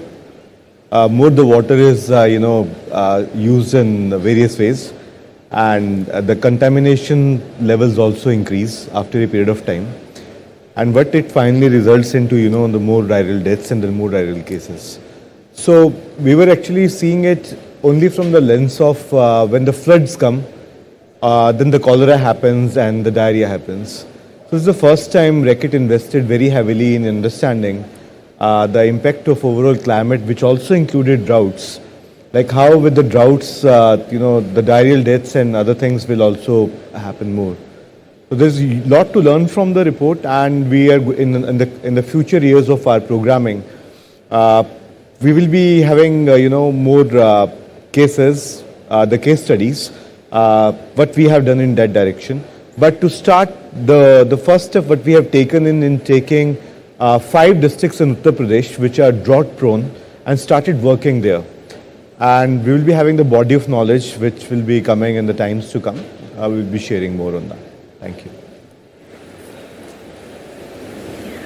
And now we have Mr. Sanjay Serene on Zoom. Hello, sir. How are you doing? I'm good, Ayushmann, and some trivia. I think I also grew up in Chandigarh like you. Oh, that's amazing. So I wish I could be there in person, but such a pleasure to be on this platform with you. So my question to you is, climate change is the next big global threat to human and animal health. Can you talk about a few trends in disease transmission on account of climate change and some strategies for better preparedness to counter this threat? Absolute pleasure to do that. So, according to WHO, climate change is actually going to be the single biggest health threat which is facing humanity. Obviously, there are multiple health effects of climate change, ranging from unpredictable patterns of vector-borne disease, as Ambika mentioned, increased death rates on account of pollution, higher incidence of fungal infections, and also increased incidence of non-communicable diseases like cancers. But let's talk a little bit about vector-borne diseases, because I think that's a relatively easily understandable area. Vector is an organism that transmits an infectious pathogen from an infected human or animal to an uninfected human. And malaria, dengue, chikungunya, yellow fever, these are all transmitted by mosquito-borne vectors. Now, according to a 2019 study, it is estimated that by 2050, disease-carrying mosquitoes will ultimately reach 500 million people more than they do today. Also, according to the Intergovernmental Panel on Climate Change 2022, this report stated that the dengue risk will increase with longer seasons and a wider geographic distribution across the world, including sub-Saharan Africa. And even in India, Ladakh, which was, I guess, the only union territory which was spared so far, we noticed 2 dengue cases in 2023. So no area in India is also remaining untouched. And as a result of this, this is going to technically put additionally billions of people at risk by the end of the century. Now, mosquitoes are not the only concern here. Ticks are another vector which are capable of transmitting many pathogens and many diseases, including zoonotic viruses, as Raviji noted earlier. Now, tick expansion is promoted by warmer winters, which is what we are seeing which is what we are seeing today, and in the last decade due to global warming. Put simply, vectors are cold-blooded animals, and they do better in warmer world. So, and we've all seen that our planet has already warmed by more than 1.5 degrees centigrade. And limiting warming to another 0.5 degrees centigrade is probably the absolute best we can do. The other incidence is that how do we reduce the greenhouse emissions? We are all reading about that. We are hearing about that constantly. And as Rakulji spoke about, transitioning to renewable energy sources like wind and solar, and adopting lower carbon or carbon-free transportation systems, including electric cars, and promoting sustainable agriculture and land use. Thanks. Neeraj ji, अभी संजय जी जिस तरफ इशारा कर रहे थे कि किस तरीके से सर्दियां जो हैं वो गर्म हो गई हैं और ये अपने आप में बीमारियों का एक वजह बनती जा रही है। क्लाइमेट चेंज और मलेरिया का भी कुछ ऐसा ही नाता देखने को मिलता है। मैं आपसे ये जानना चाहता हूँ कि तकनीक का इस्तेमाल किस तरीके से किया जा सकता है। How do you use innovation in technology to be able to, I won't say nip it in the bud, but control what has already started happening. Thank you, Sanket. Firstly, before I start, I must say I feel like that, that plywood ad where everything changes around but the plywood stays. I was part of the 2014 launch of this program. Yes. And I'm getting very nostalgic being here today, Ayushmann, with you and the whole shift and the change. And I must also tell you that in the health sector, we use your name pretty much 10 times a day. So you must be getting a lot of hiccups because everything is Ayushmann, Bharat, health and digital and all of that. But coming to your questions, Sanket, I think, climate, Sanjay has already talked about the impact, what it could do, etc. And we need to do some preventive work there. But having said that, while we are doing that, we need to do a lot of work on the ground in terms of being able to start predicting where is the disease going to be. It's, if we just think about India, it's a large population. We are 1.4 billion people. Huge geographical diversity, we need to have tools on the ground which are going to be able to quickly screen for disease, quickly be able to diagnose for disease and have action to be able to, provide better health. The other thing is, can we actually layer climate maps with, different patterns and start predicting where the next outbreak is going to be? And that's going to come from technology and innovation. It's already happening. We're already trying to start layer those maps to be able to say, okay, the next dengue outbreak is going to be here or the next malaria outbreak is going to be there. And artificial intelligence is being used to do a lot of that. So technology is going to be at the core of being able to respond to what's happening. While we are thinking about how do we, how do we curtail climate change, what do we do in terms of carbon reduction, etc. But I think the immediate need for health is going to be able to take these innovations, scale them up. I must say the Indian government, the Ayushmann Bharat digital mission is one of the large sort of programs where we have now set up an entire backbone. The government has set up an entire backbone for digital and starting to bring all the information together, create digital IDs, be able to start looking at data from a surveillance perspective. We need to be prepared for the next pandemic. I know we don't want to go there, but we need to still be prepared. I think none of us want to go back there. But it may happen, and I think surveillance is going to be the need of the day. So if you start looking at technology, digital, and innovation there, that's the only way forward if we want to really ensure. And I just want a last sentence, health equity is important. I think what COVID taught us was very interesting because, while I was in my little castle, Ayushmann, Rakul, you must have been in yours, but we were all affected. Yeah. It wasn't the poor person living in Dharavi. It was all of us. So equity is absolutely critical for health. And I think innovation is the only way to actually do that. Technology is the only way to do that. India is a young country, like half of population is under 30. Absolutely. And, how do you empower the youth and how do you probably usher them to lead the innovations in future? So, Ayushmann, I hope I'm not going to be the plywood table in the next round, and I'm hoping that you'll invite some younger people because they are taking it on.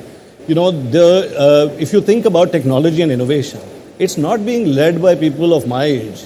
It's probably being led by more people of your age. The younger generation is taking on. We are seeing some great innovations coming out of India, not just for India, but for all low and middle income countries, targeted at the poor. And there is fortune at the bottom of that pyramid. It's not like they're losing money, right? They are. Your idea of the diapers, I love it. I wish I had little kids and I would definitely go out and buy them. Unfortunately, अभी भी कर सकते हो ऐसी बात नहीं. Still young. That's true. That is true. ढाई film में ऐसे ही हुआ था sir. Yeah, I know. So we've in fact started a program called Yodh, which is Youth Ownership of Digital Health, where we are focusing on young people under 30. You can't be in that group if you're over 30, so I'm not allowed in there. But young people taking over digital health for the country and been very, very successful as we're rolling it out. Thank you, sir. All right. Thank you very much, Rakul, Ravi, Neeraj, Sanjay, as well as Ravi Bhatnagar for joining us in this part of the program. एक छोटे से break के लिए रुक रहे हैं. Break के बाद जब आएंगे तो फिर ये कार्यक्रम अभी लंबा है, कहीं जाइएगा मत, अभी लौटते हैं.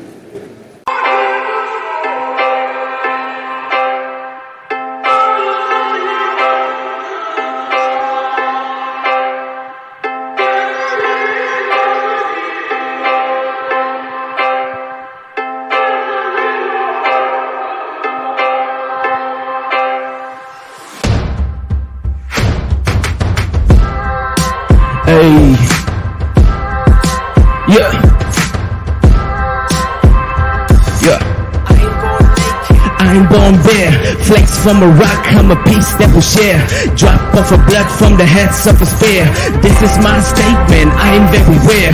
Boy from the hills coming out like Jumanji. Sound from the trees making waves like tsunami. Race from the seeds that was sown by my aunties. Good from the soil that was stained by the armies. Roots on my past from the holes to a glory. Still being bold, marching on like a Gandhi. Beat banging on like a war drum. So strong, ready for whatever, I'ma prove it cause I'm over. Son of a hunter, I go hard like a strong rock. Land of the bamboos and the mountain, that's where I'm from. Hey. Boy from the hills, I'm the boy from the hills.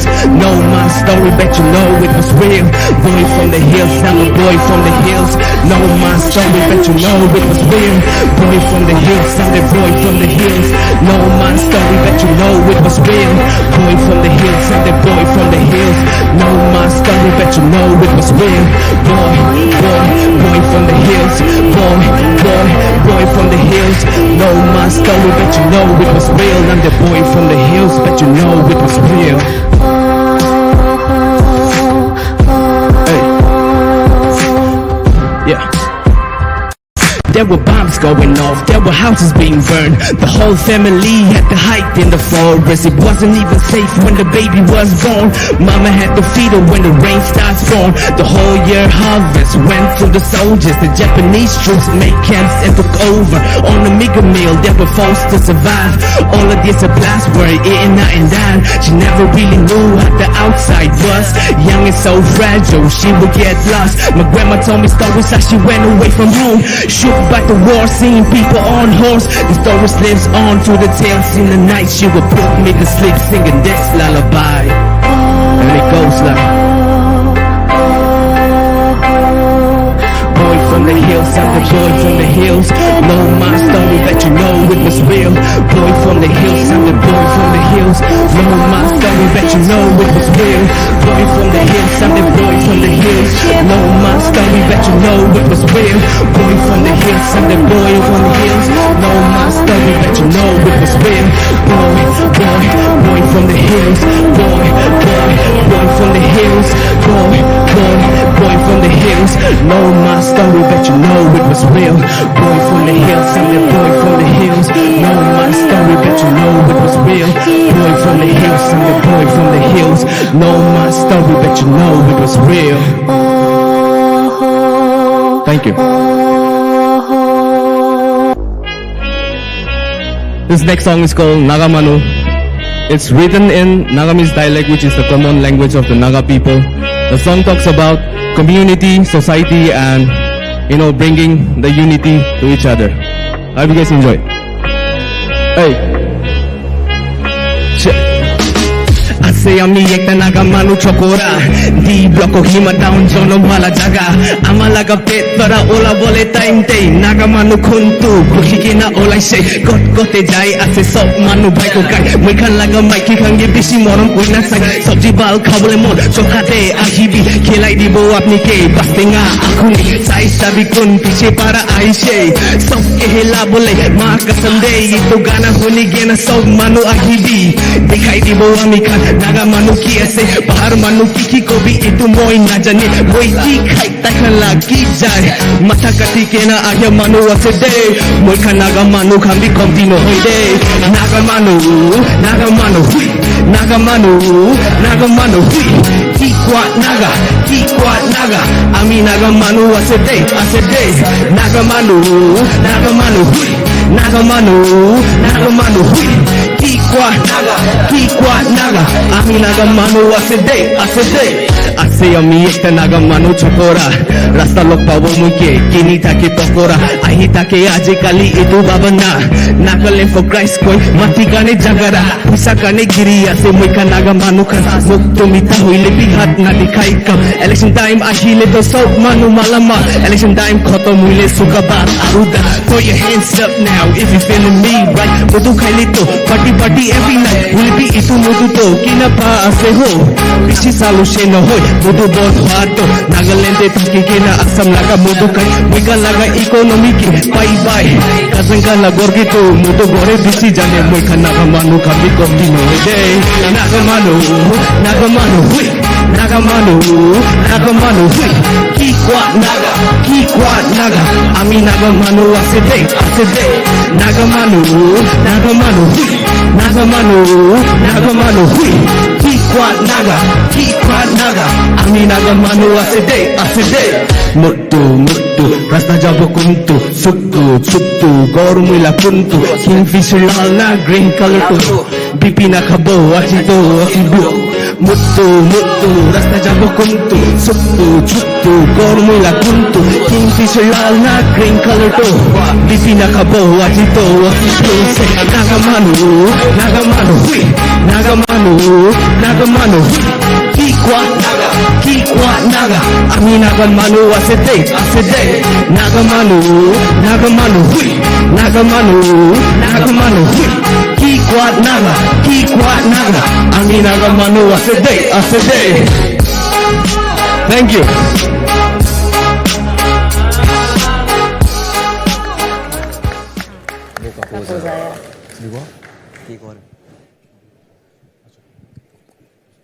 Ravi also has to come up now. Well done, Mokakoza. So good. Yeah. हमारा भी honour है. In fact मैं अनेक film जब shoot की थी तो नागालैंड की लड़की थी एंड्रिया केविचूसा जो मेरे साथ थी. एंड बहुत अच्छा लगा आपको नागामीज में सुन के. नागामीज बहुत हिंदी जैसी है. बहुत हिंदी जैसी साउंड करती है. लाइक जुल्दी रैप कुरी भी. सो आई नो लिटिल नागामीज एक लाइन मुझे आती है. But well done man. Thank you, sir. एक लाइन आती है सर मुझे नागामीज में. And you use your music, to spread the message. Tell us about the Birds and Bees program, how you all use it there. Yes, so actually I'm working on a music album with Birds and Bees Talks right now. So I'm writing on a song titled Consent. So it's all about educating the youths, the youngsters about the positive message of consent. Absolutely, I think the youth talking to them about consent. Right. Thank you so much for joining us. Thank you so much. It was a pleasure listening to your performance. Thank you very much. Thank you. Thank you so much. I would also like to welcome now, joining us now is Mr. Gajendra Singh Shekhawat. He is the Minister of Jal Shakti in the Government of India. Thank you very much, Mr. Shekhawat, for being on our show. Now, just yesterday, the government started the Pan-India Swachhta Hi Seva campaign. I mean, this is something जो कि बहुत लंबे समय से चल रहा है. 10 साल सरकार का भी स्वच्छ भारत अभियान रहा है. You, the government, the Prime Minister has always maintained कि अगर स्वच्छ हैं तो स्वस्थ हैं. Can you tell us more about the government's plan?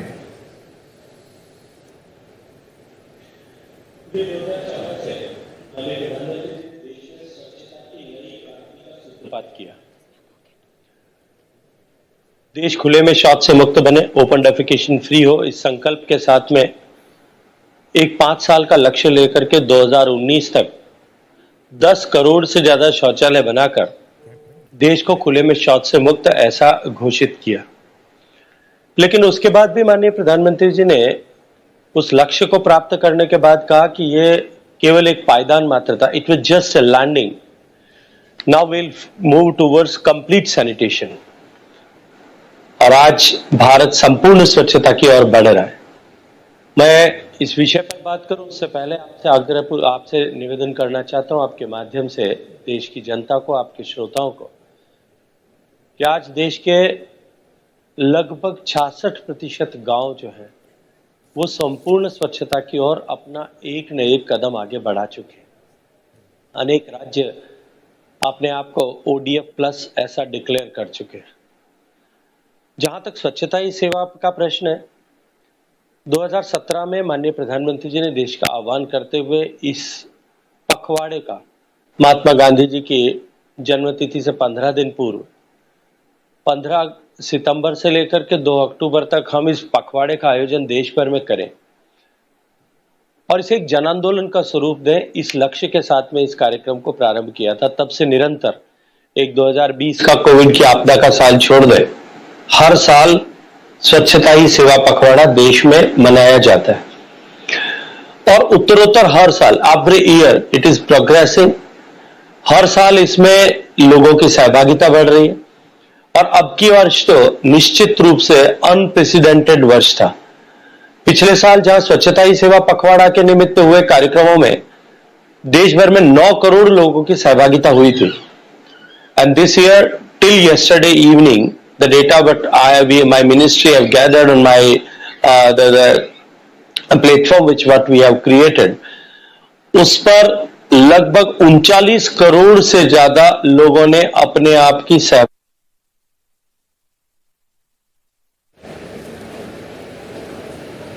जो एक दिन का आइकॉनिक कार्यक्रम माननीय प्रधानमंत्री जी के आह्वान पर 10 बजे से 11 बजे तक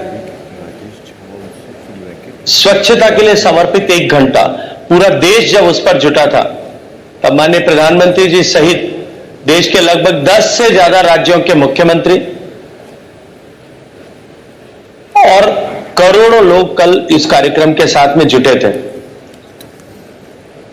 पिछले 15 दिन में स्वच्छता ही सेवा पखवाड़े के तहत जहां एक तरफ 39 करोड़ लोगों ने सहभागिता की है, वहीं दूसरी तरफ 12,000 से ज्यादा आइकॉनिक साइट्स पर इस तरह के स्वच्छता के कार्यक्रम आयोजित किए गए। लगभग 6,000 से ज्यादा स्थानों पर नदियों के या नदी के तट पर स्वच्छता के लिए कार्यक्रम आयोजित हुए। 6,000 के लगभग समुद्र तटों पर कार्यक्रम स्वच्छता के आयोजित हुए हैं। बीचेस के क्लीनिंग के लिए कार्यक्रम हुए।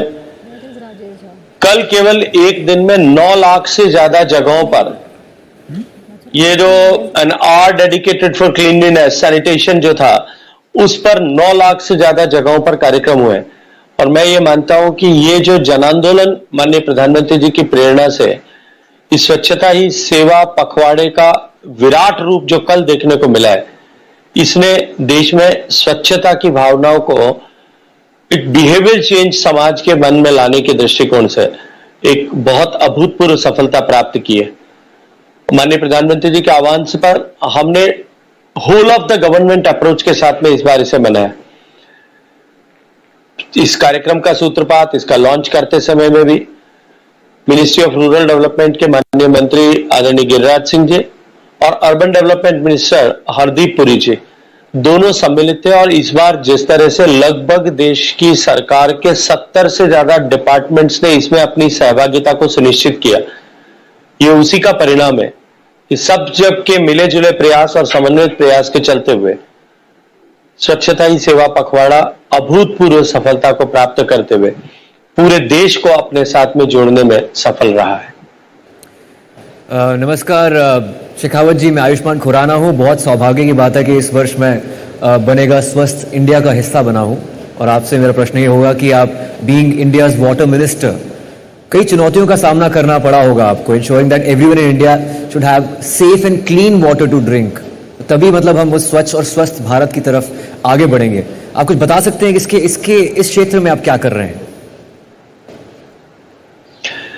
देखिए, अगर मैं ग्रामीण भारत के परिप्रेक्ष्य में बात करूं, माननीय प्रधानमंत्री जी ने अपने पिछले कालखंड में 2014 से 19 के बीच में जहां सामान्य मानवीय के जीवन में परिवर्तन लाने के लक्ष्य को लेकर के गरीब को घर मिले, हर घर में बिजली हो, हर घर में गैस का चूल्हा पहुंचे, हर घर में शौचालय बने, हर घर में बैंक का खाता खुले, हर गरीब व्यक्ति को चिकित्सा की सुविधा के लिए आयुष्मान भारत का कार्ड मिले, इस तरह की अनेक योजनाओं को सफलता के साथ में पूरा किया था। उसी क्रम में माननीय प्रधानमंत्री जी ने 2019 में लाल किले के प्राचीर से आह्वान करते हुए कहा कि देश के आजादी के 70-71 साल बीत जाने के बाद भी देश में मात्र 16% परिवार ग्रामीण क्षेत्र में ऐसे हैं जिनके घर में नल से पीने का स्वच्छ पानी मिलता है। 19 करोड़ 40 लाख घरों में से केवल 3 करोड़ 23 लाख परिवारों को यह सुविधा प्राप्त थी। और एक संकल्प माननीय प्रधानमंत्री जी ने व्यक्त किया कि हम 2024 के अंत तक देश के हर परिवार तक, हर गांव में, घर तक हम पीने का पानी नल के माध्यम से स्वच्छ पानी उपलब्ध कराएंगे। हम जानते हैं 2 साल बीच में कोविड की आपदा होने के बावजूद भी आज मैं गर्व के साथ में ये बात कह सकता हूं कि जो आंकड़ा हमने 16% से शुरू किया था वो अब लगभग 68% को छूने वाला है। जो 3 करोड़ 23 लाख घरों तक पीने का पानी पहुंचता था, आज वो आंकड़ा 13 करोड़ 80 लाख को क्रॉस कर चुका है।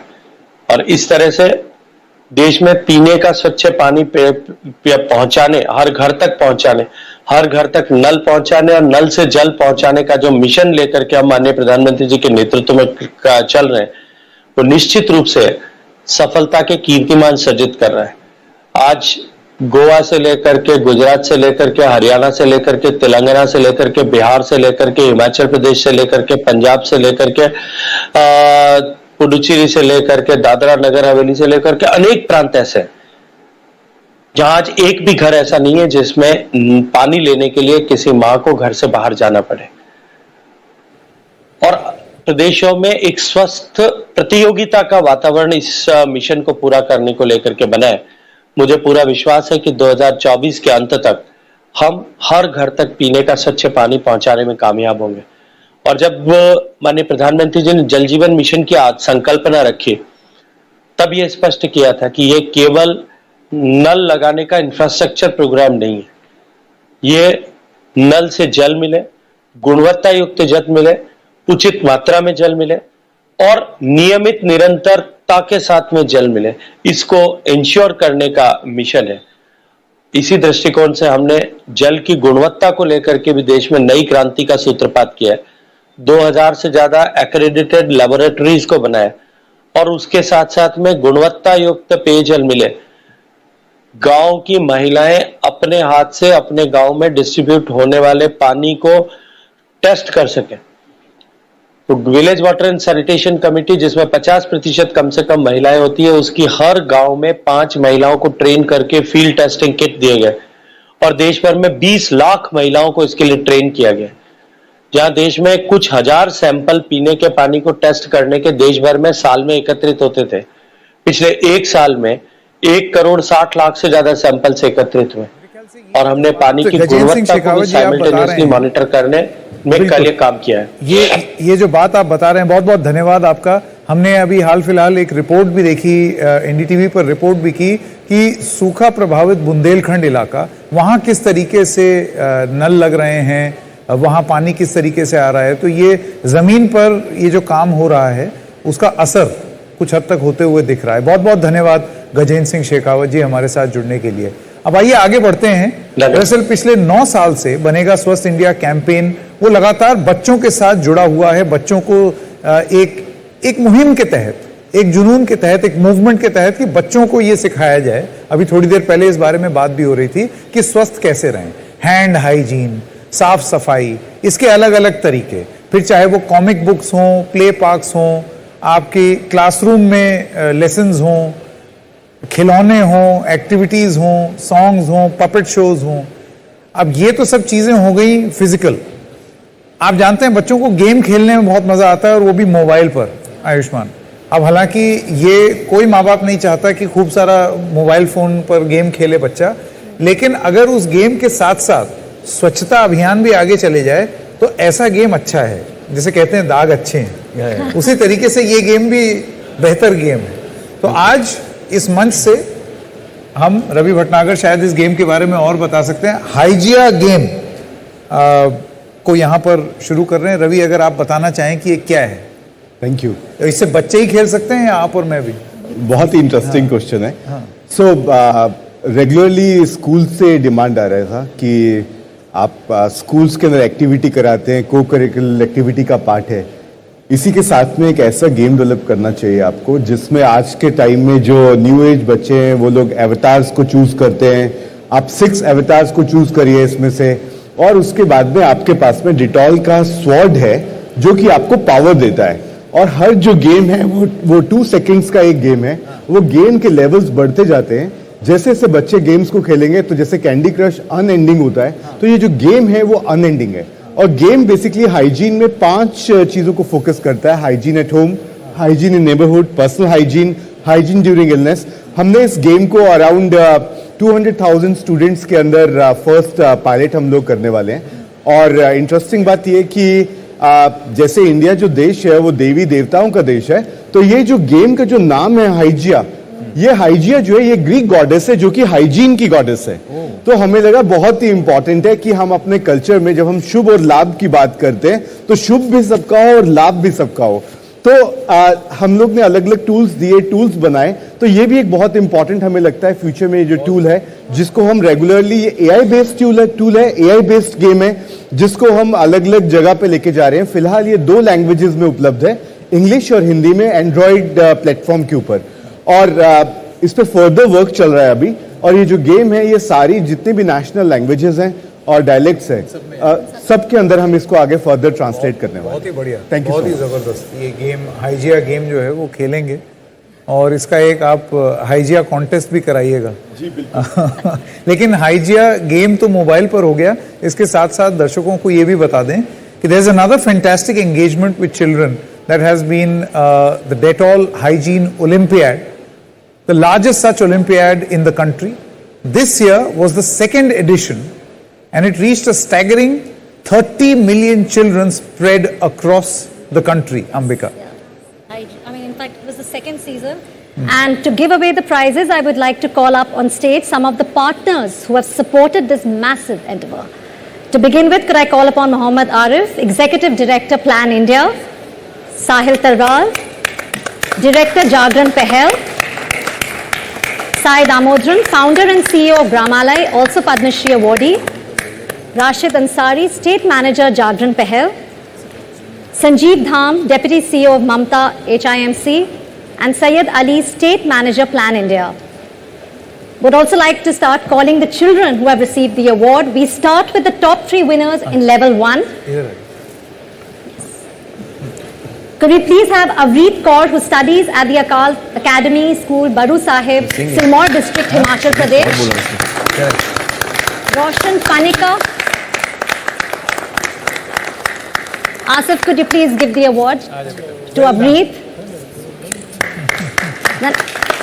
The next one is Roshan Panika, who has come all the way from Namsai in Arunachal Pradesh and is a student of the Kendra Vidyalaya there.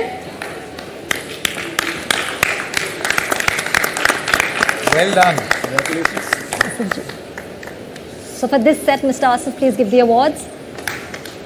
And Somesh Pawar, a young scholar attending the primary school of Athali, which is in Uttarkashi district bordering China. Wow.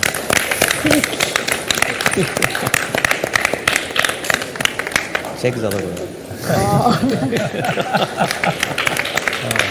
For the level 2 winners, I would like to call Sahil Tarwal to please give away the awards. Pari Sonkar, a dedicated student at the Gorakhnath Kanya Primary School in Gorakhpur, Uttar Pradesh. She's a member of the school's child cabinet and advocates for the good hygiene habits.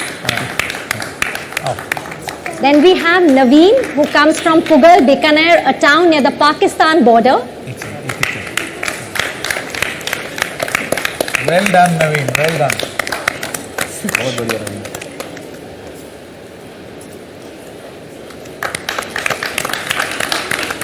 And topping the list is Udaya, a student of the government primary school in Puducherry. क्या नाम है? Udaya. Well done. Very good.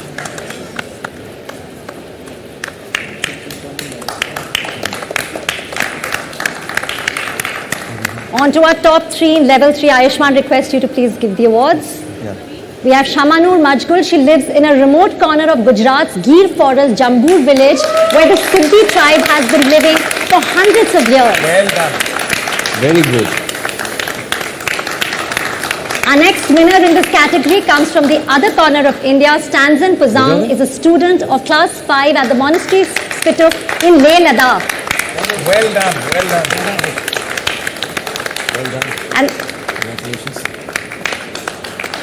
And rounding off level 3 is Sakshi from Latpura village, that is 25 kilometers from Kota, Rajasthan. Hers is also a story of rising above the odds to finish level 3 in the first place.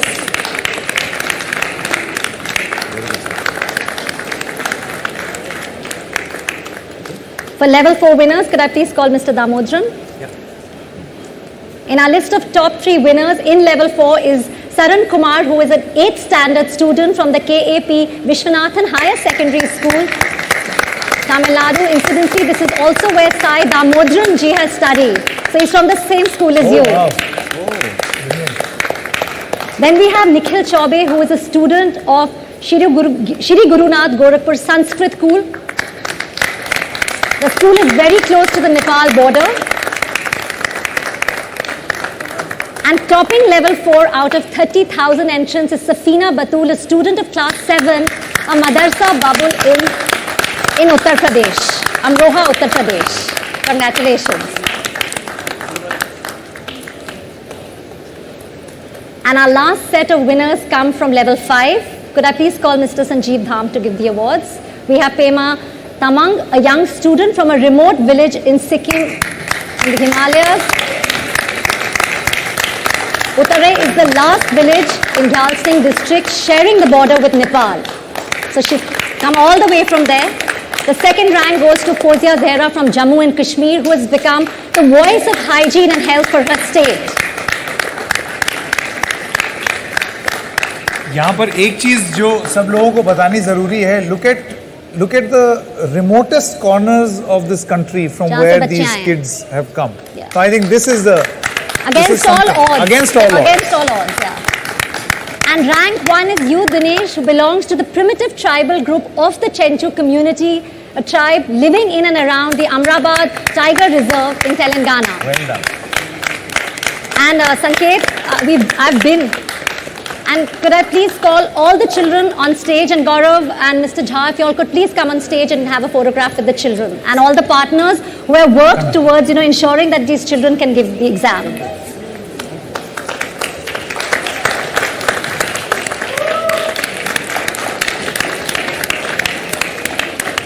Some kids can come here also. बच्चों इधर आ जाओ. Come this side.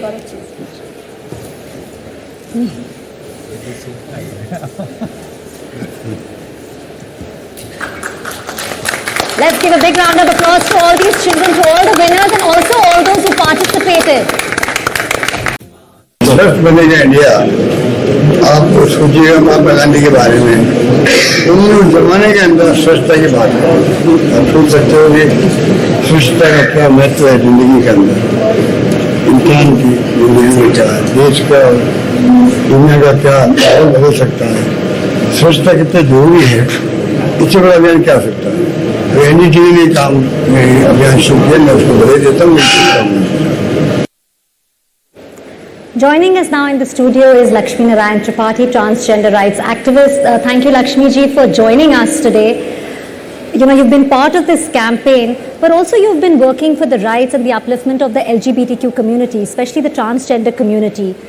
And not for a short while, over the last 2 decades you've been working towards it. Have you seen the needle move in terms of change? Actually, after the Supreme Court verdict and the new Transgender Act which Parliament passed under the leadership of our Prime Minister, and lots of changes has come.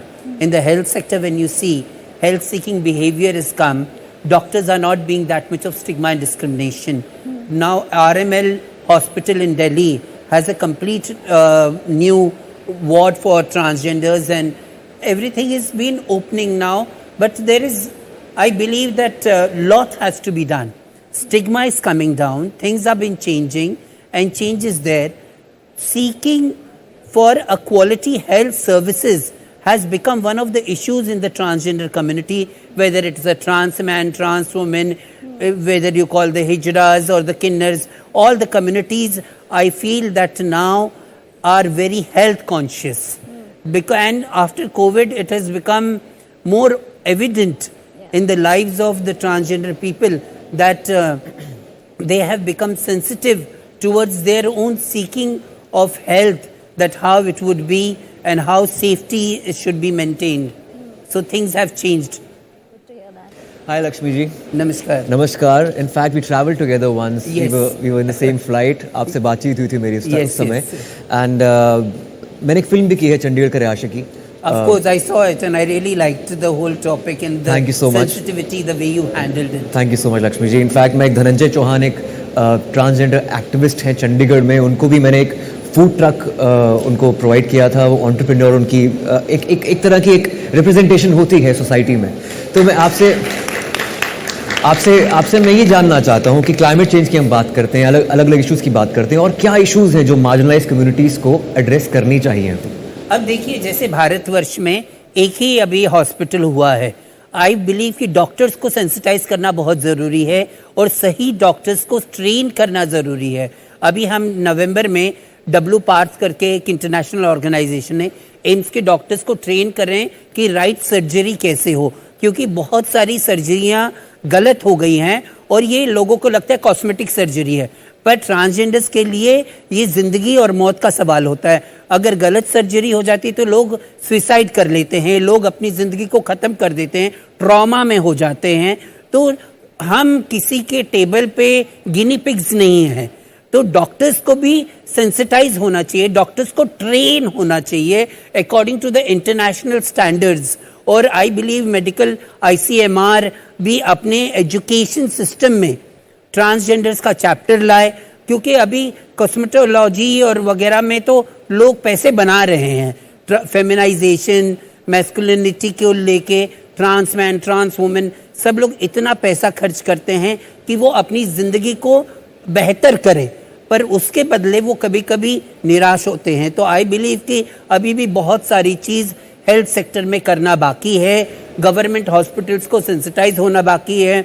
हम उस शहर में बैठे जहाँ से activism शुरू हुई बम्बई में, और हमने पहली संस्था शुरू करी थी वे बैक इन 1999, और यहाँ पे साइन हॉस्पिटल है, और ये सारी हॉस्पिटल, 2-3 हॉस्पिटल्स बहुत सेंसिटिव है, पर सभी जगह सेंसिटिविटी होनी चाहिए क्योंकि ये जिंदगी का सवाल है. आई थिंक बड़े शहरों में फिर भी लोग सेंसिटाइज हो गए हैं, छोटे शहरों में अभी भी ये टैबू है और लोग ठीक तरह से. कभी कभी अंशुमान जी ऐसे लगता है कि टैबू पढ़े लिखों में ज़्यादा हो जाती है. जो हमारे गांव में हैं लोग, वो एक्सेप्ट करने में बहुत आसानी दिखाते हैं. और मैंने देखा है कि जाओ एजुकेटेड, जितना भी एजुकेटेड जो आता है, वहाँ स्टिग्मा डिस्क्रिमिनेशन के लेयर्स और बढ़ जाते हैं. और जो सिंपल गांव से आते हैं तो वो भी कहते हैं आप मेरी बहनी हो, दीदी हो, और वहीं पे बात खत्म हो जाती है, उससे ज़्यादा कोई बात ही नहीं करता. So acceptance in villages are more easier than the urban settings. कि आपकी रिप्रेजेंटेशन सिर्फ फिल्मों में ही नहीं, मतलब आने वाली फिल्मों में भी एक ट्रांस एक्टर होना चाहिए जो अपने आप को अभिव्यक्त कर सके सिनेमा के जरिए, बल्कि पॉलिटिक्स, एजुकेशन, मेडिकल फील्ड, हर एक फील्ड में रिप्रेजेंटेशन होनी चाहिए. अंशुमान जी की हर एक फील्ड में होना चाहिए. और आप बहुत सारे डॉक्टर्स अभी हमारे समाज से एजुकेट होके आ रहे हैं, एम्स में हैं, कुछ लोग आउट नहीं हैं स्टिग्मा डिस्क्रिमिनेशन की वजह से. अपोलो में लोग काम कर रहे हैं डॉक्टर्स, साउथ में, तेलंगाना में हैं डॉक्टर्स जो हमारे कम्युनिटी से हैं. नहीं Lakshmi ji, thank you so much. आप आए, आपने हमारे साथ शेयर किया, और चेंज शुरू हो गया, but a lot more has to happen. We'll take a short break, coming back a lot more, stay tuned. और अब मंच पर हमारे साथ हैं महाराष्ट्र के मुख्यमंत्री एकनाथ शिंदे जी. एकनाथ शिंदे जी, आपका बहुत बहुत स्वागत. धन्यवाद. मेरा पहला सवाल ये है शिंदे साहब, पिछले साल जब हमने ये कार्यक्रम किया था, 9वां साल था, आप इस मंच पर आए थे और इस मंच पर आकर के आपने एक वादा किया था, और वो वादा ये था कि मैं महाराष्ट्र का हेल्थ बजट, हेल्थ की तरफ, हमारा स्वास्थ्य की तरफ हमारा थोड़ा रुझान ज़्यादा रहेगा, हम वो बजट बढ़ाएंगे. आज क्या मैं आपसे ये पूछ सकता हूँ कि वो वादा आपने पूरा किया है? मैं जो बोलता हूँ करता हूँ. वाह. और ये पूरे महाराष्ट्र ने देखा है, देश ने भी देखा है. फिर उसमें नफा नुकसान की चिंता नहीं करता हूँ.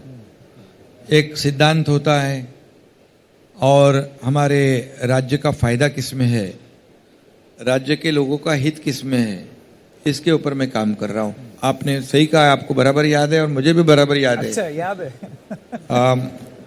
कि हेल्थ में जो बजट है, मतलब हेल्थ सेवाएं बढ़ाना, बजट बढ़ाना मतलब हेल्थ सेवाएं बढ़ाना। पहले तो मैं आपको ये आपका जो प्रोग्राम है बनेगा स्वस्थ भारत, इसके लिए मैं बहुत बहुत शुभकामनाएं देता हूं। संजय जी है, आप सभी लोग यहाँ पर उपस्थित है, एनडीटीवी और डेटॉल ये मिलकर काम कर रहे हैं। कौन सी कंपनी है? रैकेट। इनको भी धन्यवाद देना चाहिए, क्योंकि मेरे ख्याल से 10 साल से ये कार्यक्रम आप उसका आयोजन कर रहे हैं और विषय भी अच्छा है, स्वस्थ भारत। और कल ही स्वच्छ भारत की मुहिम पूरे देश में आदरणीय प्रधानमंत्री जी की जो संकल्पना है, स्वच्छ ही सेवा है, और आरोग्य से ये रिलेटेड होता है।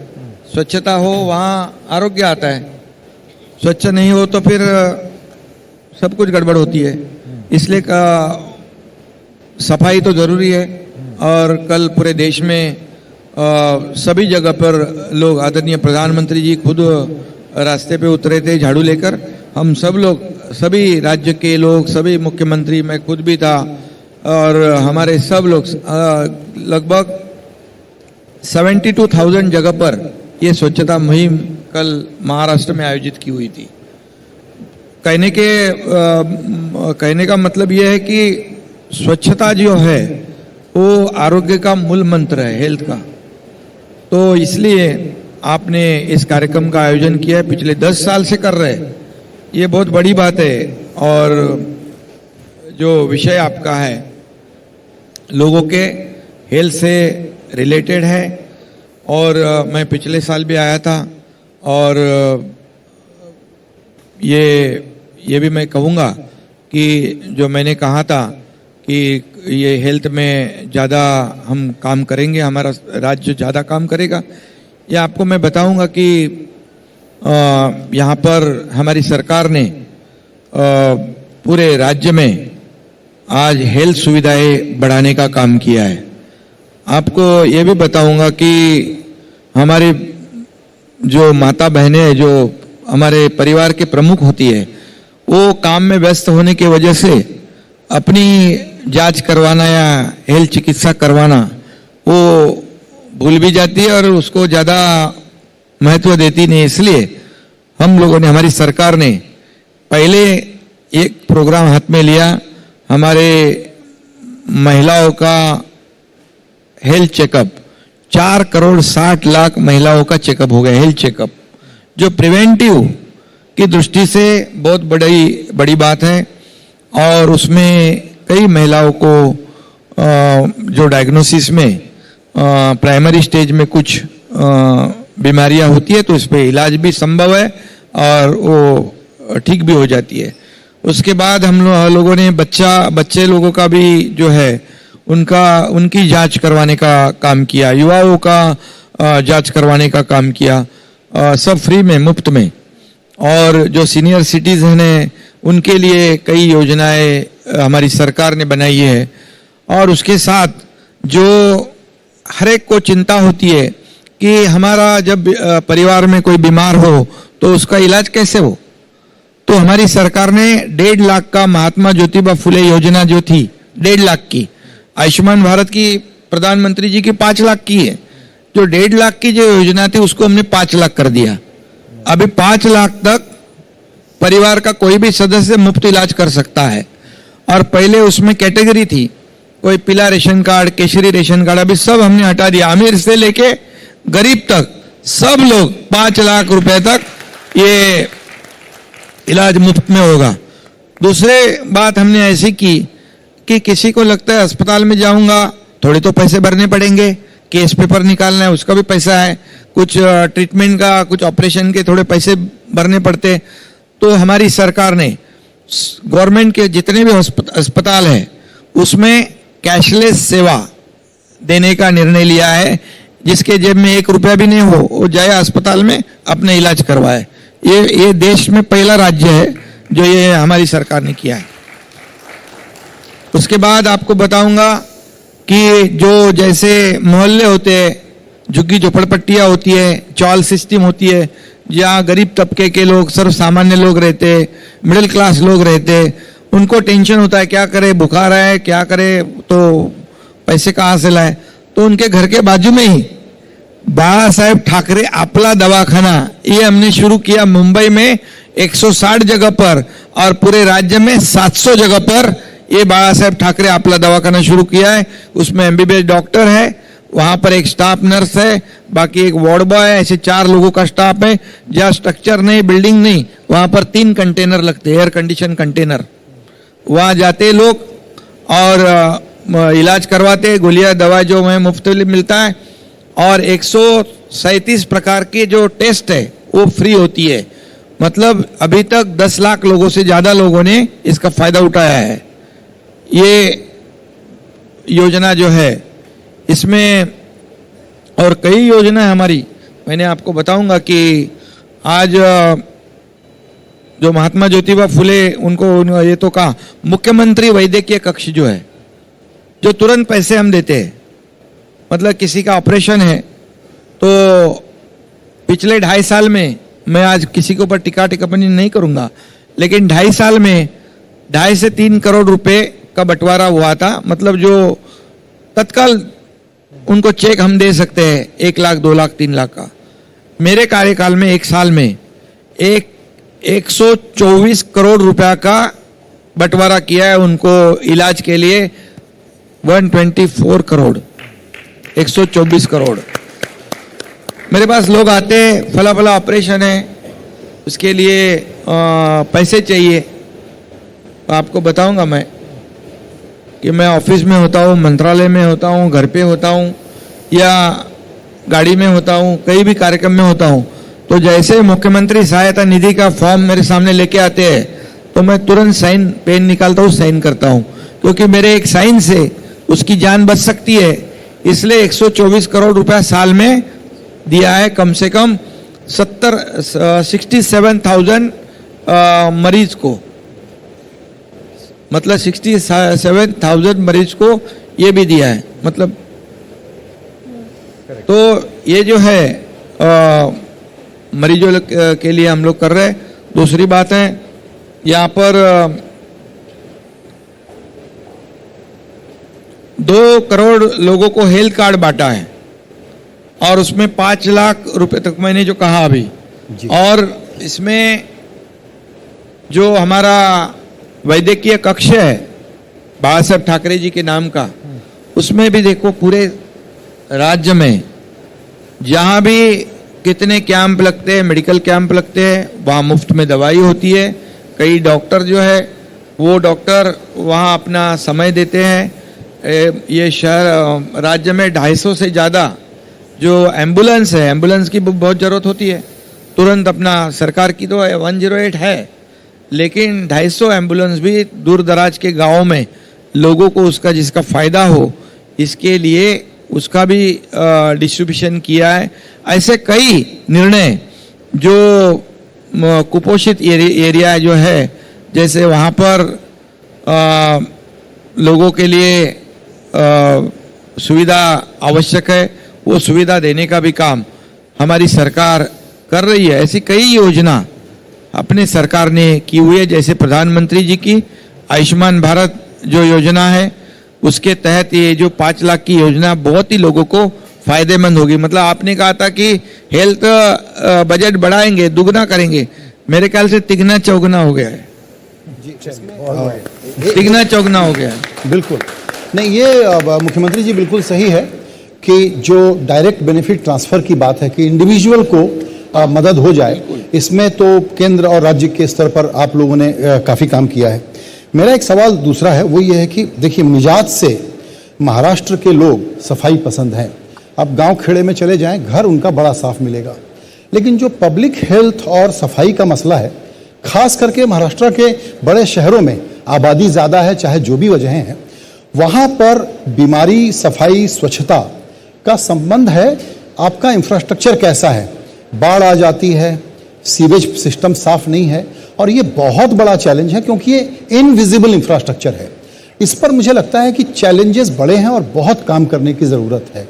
इस पर क्या कर रहे हैं? बिल्कुल आपका सही कहना है कि रोड अच्छे हो जाते ऊपर से, लेकिन अंदर जो सीवरेज सिस्टम है वो अगर नहीं रहे, मतलब पेट खराब रहे तो आदमी का हेल्थ ही खराब हो जाती है। जी जी बिल्कुल। तो हमारी सरकार ने ये निर्णय लिया है कि जितने भी रोड बनेंगे उससे पहले सीवरेज सिस्टम हम बनाएंगे, ताकि लोगों का जो सीवर जो है वो पाइपलाइन से जाए, उसकी ट्रीटमेंट हो जाए। आज आपको मैं मुंबई का उदाहरण बताऊंगा, जो एसटीपी प्लांट के पिछले 15-20 साल से रुके पड़े थे। जैसे हमारी सरकार आई तो यहाँ एसटीपी प्लांट जो है 22,000 करोड़ रुपए के, बीएमसी के बता रहा हूँ, जो पानी ऐसे समुद्र में बह रहा था, छोड़ा जा रहा था, उसके ऊपर सीवरेज ट्रीटमेंट प्लांट हमारी सरकार आने के बाद हमारी सरकार ने निर्णय लिया है, उसके ऊपर अभी काम शुरू हो जाएगा।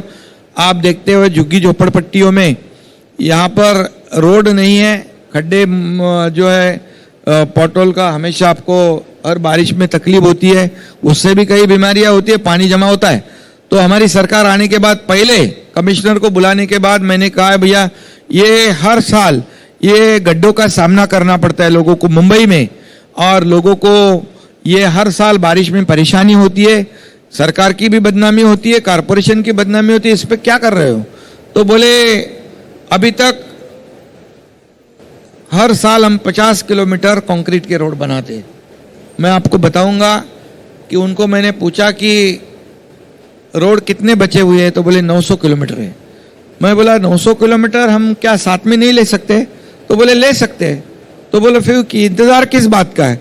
तो आपको बताऊंगा 500 किलोमीटर के रोड हमने तुरंत उसको आदेश दे दिया, उसके टेंडर निकल गए, काम शुरू हो गया। अभी अगले 400 किलोमीटर है, अगले नेक्स्ट फेज में वो भी हो जाएगा, और अगले 2-2.5 साल में Mumbai will be pothole free next 2-3 years. पूरी तरह खड्डे मुक्त हो जाएगी, और ये जड़ वाली बात है। अब आपको बताऊंगा मैं कि मैं कल एक जगह पे गया था, मैं चौपाटी में जो हमारी मुहिम थी स्वच्छ भारत की, मोदी जी की संकल्पना से शुरू हुई, उसके बाद मैं एक सरप्राइज विजिट की कुर्ला में। कुर्ला में मैंने किसी को बताया नहीं, कमिश्नर को बोला मैंने चलो मुझे वहाँ जाना था, इसलिए आपका जो सवाल है कि वहाँ जो ड्रेनेज है, वहाँ के पब्लिक टॉयलेट्स है, वहाँ की अंदर की गलियाँ है, उसकी हालत क्या है, वहाँ का ड्रेनेज क्या है, क्या रोड तो बड़े बड़े अच्छे रोड तो साफ सफाई करते लोग, वहाँ जाने के बाद मुझे कुछ अलग देखने को मिला। और वहाँ के लोगों ने काफ़ी मेरे पास शिकायतें भी की, यहाँ लोग सफाई के लिए कम आते हैं और ऐसी गंदगी यहाँ पर है, इसलिए बीमारी का जड़ जो है ये झुग्गी झोपड़पट्टियाँ है। इसलिए मैंने कमिश्नर को कल ही कहा है, मुझे 1 महीने के भीतर जितने भी ऐसे स्लम्स है वो पूरे आइडेंटिफाई करो, आइडेंटिफाई करने के बाद उसका एक डीपीआर तैयार करो, वहाँ किसी भी तरह की गंदगी नहीं होनी चाहिए, वहाँ की ड्रेनेज सिस्टम अच्छी होनी चाहिए, पब्लिक टॉयलेट जो है एक बार सफाई से नहीं काम होता है, मैंने कहा 5 बार सफाई होनी चाहिए। तो ये सब कल ही मैं करके आया हूँ। सर पिछले 10 साल से मुहिम शुरू हुई है यहाँ पर, और मुझे भी इंडस्ट्री में 10 साल हुए, एक दशक यहाँ पर मैंने काटा है। बनेगा स्वस्थ इंडिया एक बहुत क्रेडिबल प्लेटफॉर्म है जहाँ पर हमने ग्रास रूट लेवल के लोगों से भी बात की है, यहाँ तक कि आदरणीय मुख्यमंत्री हमारे साथ बैठे हैं। तो सर क्लाइमेट चेंज हो रहा है, अगले 10 साल में ऐसी क्या चुनौती है हेल्थ को लेकर या हाइजीन को लेकर जिसका ध्यान गवर्नमेंट को केंद्रित करना चाहिए? देखिए ये सबसे बड़ा अहम मुद्दा है। हम कोविड में उसको सबने देखा है कि हमारी जो हेल्थ सिस्टम कहाँ पर है, कहाँ तक हम लोग है, और ये जो बरसात में साथी के बीमारियाँ होती है, मलेरिया, डेंगू, ये सब जो बीमारी है, इसका मूल कारण है स्वच्छता। और स्वच्छता सब जगह होनी चाहिए, और हाइजीनिक की बात आपने की हुई है, तो इसलिए मैं एक ही बात कहूँगा कि ये सरकार ने अभी पूरा फोकस जो है स्वच्छता के ऊपर और लोगों के हेल्थ के ऊपर, जितने हेल्थ इश्यूज है इससे रिलेटेड जो बातें हैं उसके ऊपर सरकार काम कर रही है। और ये बनेगा स्वस्थ भारत, ये जो अभियान है एनडीटीवी का, ये हर राज्य ने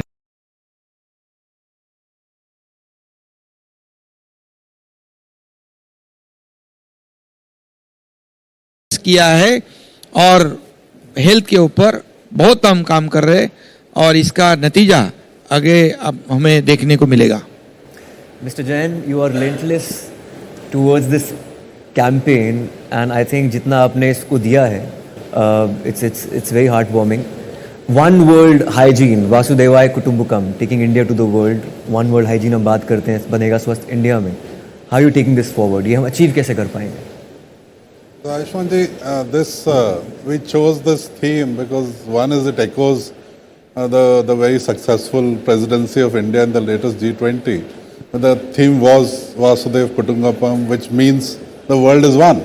And in the G20 health minister meeting, this concept brought a lot of traction and it came about. I think in the morning I heard Srimati Murmu ji also talking about One World Hygiene.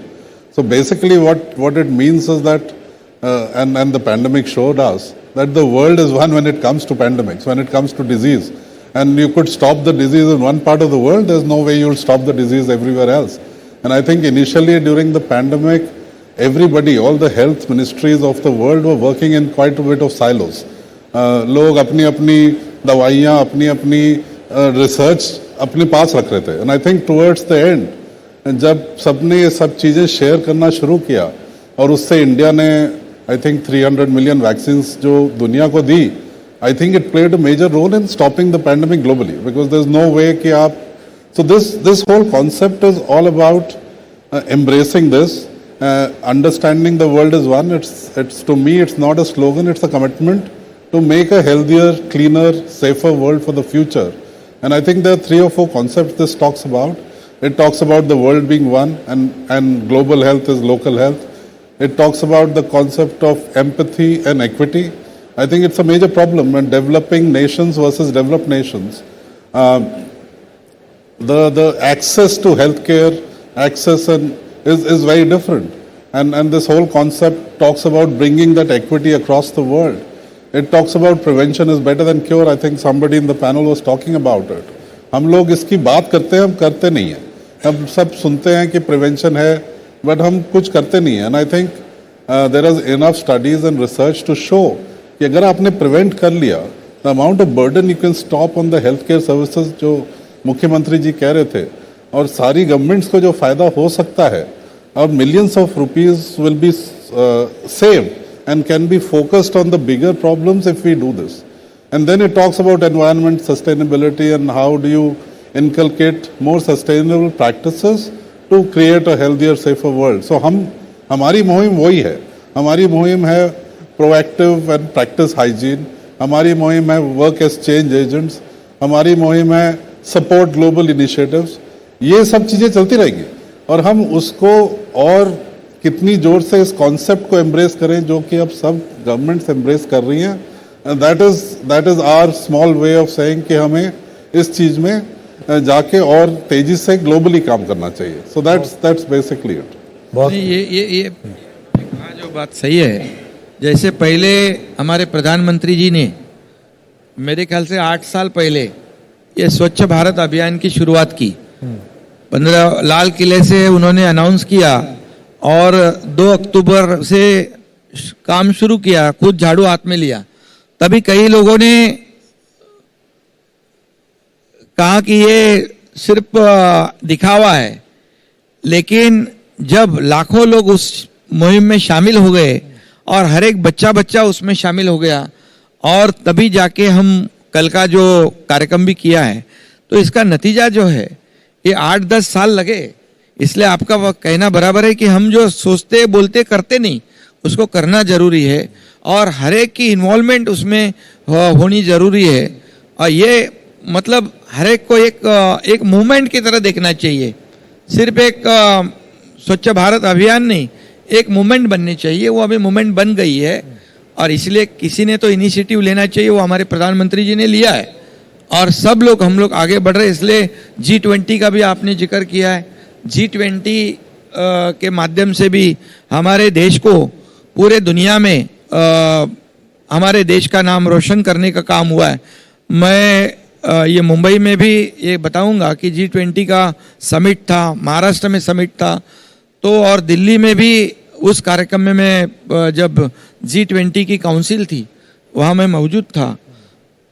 हमें हर एक देशवासियों को गौरव है, एक गर्व है, अभिमान है कि वहाँ पर पूरे दुनिया के देश, America, Britain, France, Germany, Europe, सब लोग वहाँ पर, उसके प्रमुख लोग हमारे दिल्ली में इस G20 के काउंसिल में आदरणीय प्रधानमंत्री जी ने एक जगह पर लाने का जो काम किया है और हमारे देश को जो G20 की प्रेसिडेंटशिप मिली है, वो भी हमारे लिए गौरव की बात है, क्योंकि हमें हमारे देश को दुनिया के सामने एक एक्सपोजर का हमें मौका मिला है।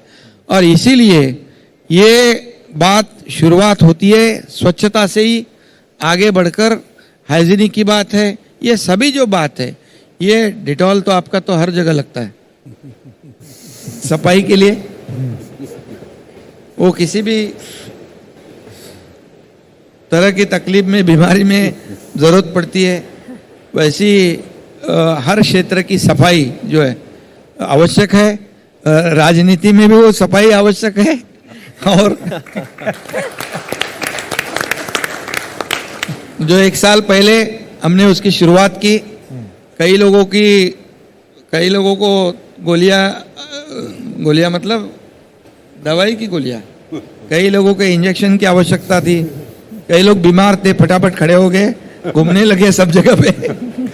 तो राजनीतिक बात मैं नहीं करना चाहता हूं, लेकिन NDTV जो पिछले 10 साल से इस प्रोग्राम को ऑर्गेनाइज कर रही है, ये अपने आप में बहुत बड़ी बात है। इतना ही मैं कहूँगा। बहुत बहुत धन्यवाद। महाराष्ट्र के मुख्यमंत्री एकनाथ शिंदे जी, हमारे इस मंच पर आने के लिए आपका बहुत और मैं हमेशा आपके साथ हूँ जी। जब भी कुछ आपको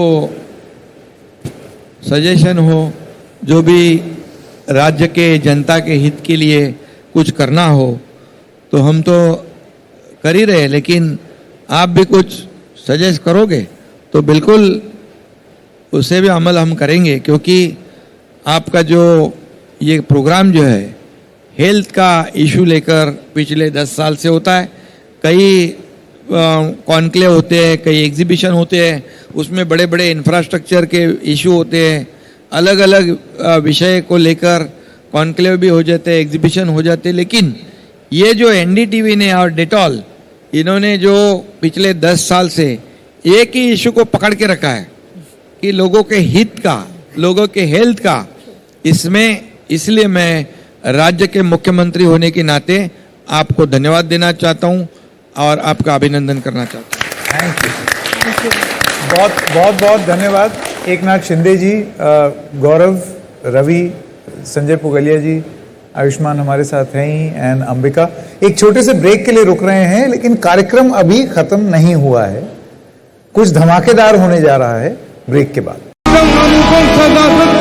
नमो प्रेम रूपम नमो वृष्टि रूपम नमो नमो नमो नमो नमो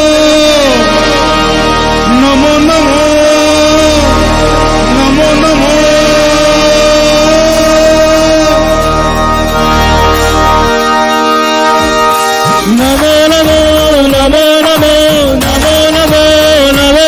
नमो नमो नमो नमो नमो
रहे सदा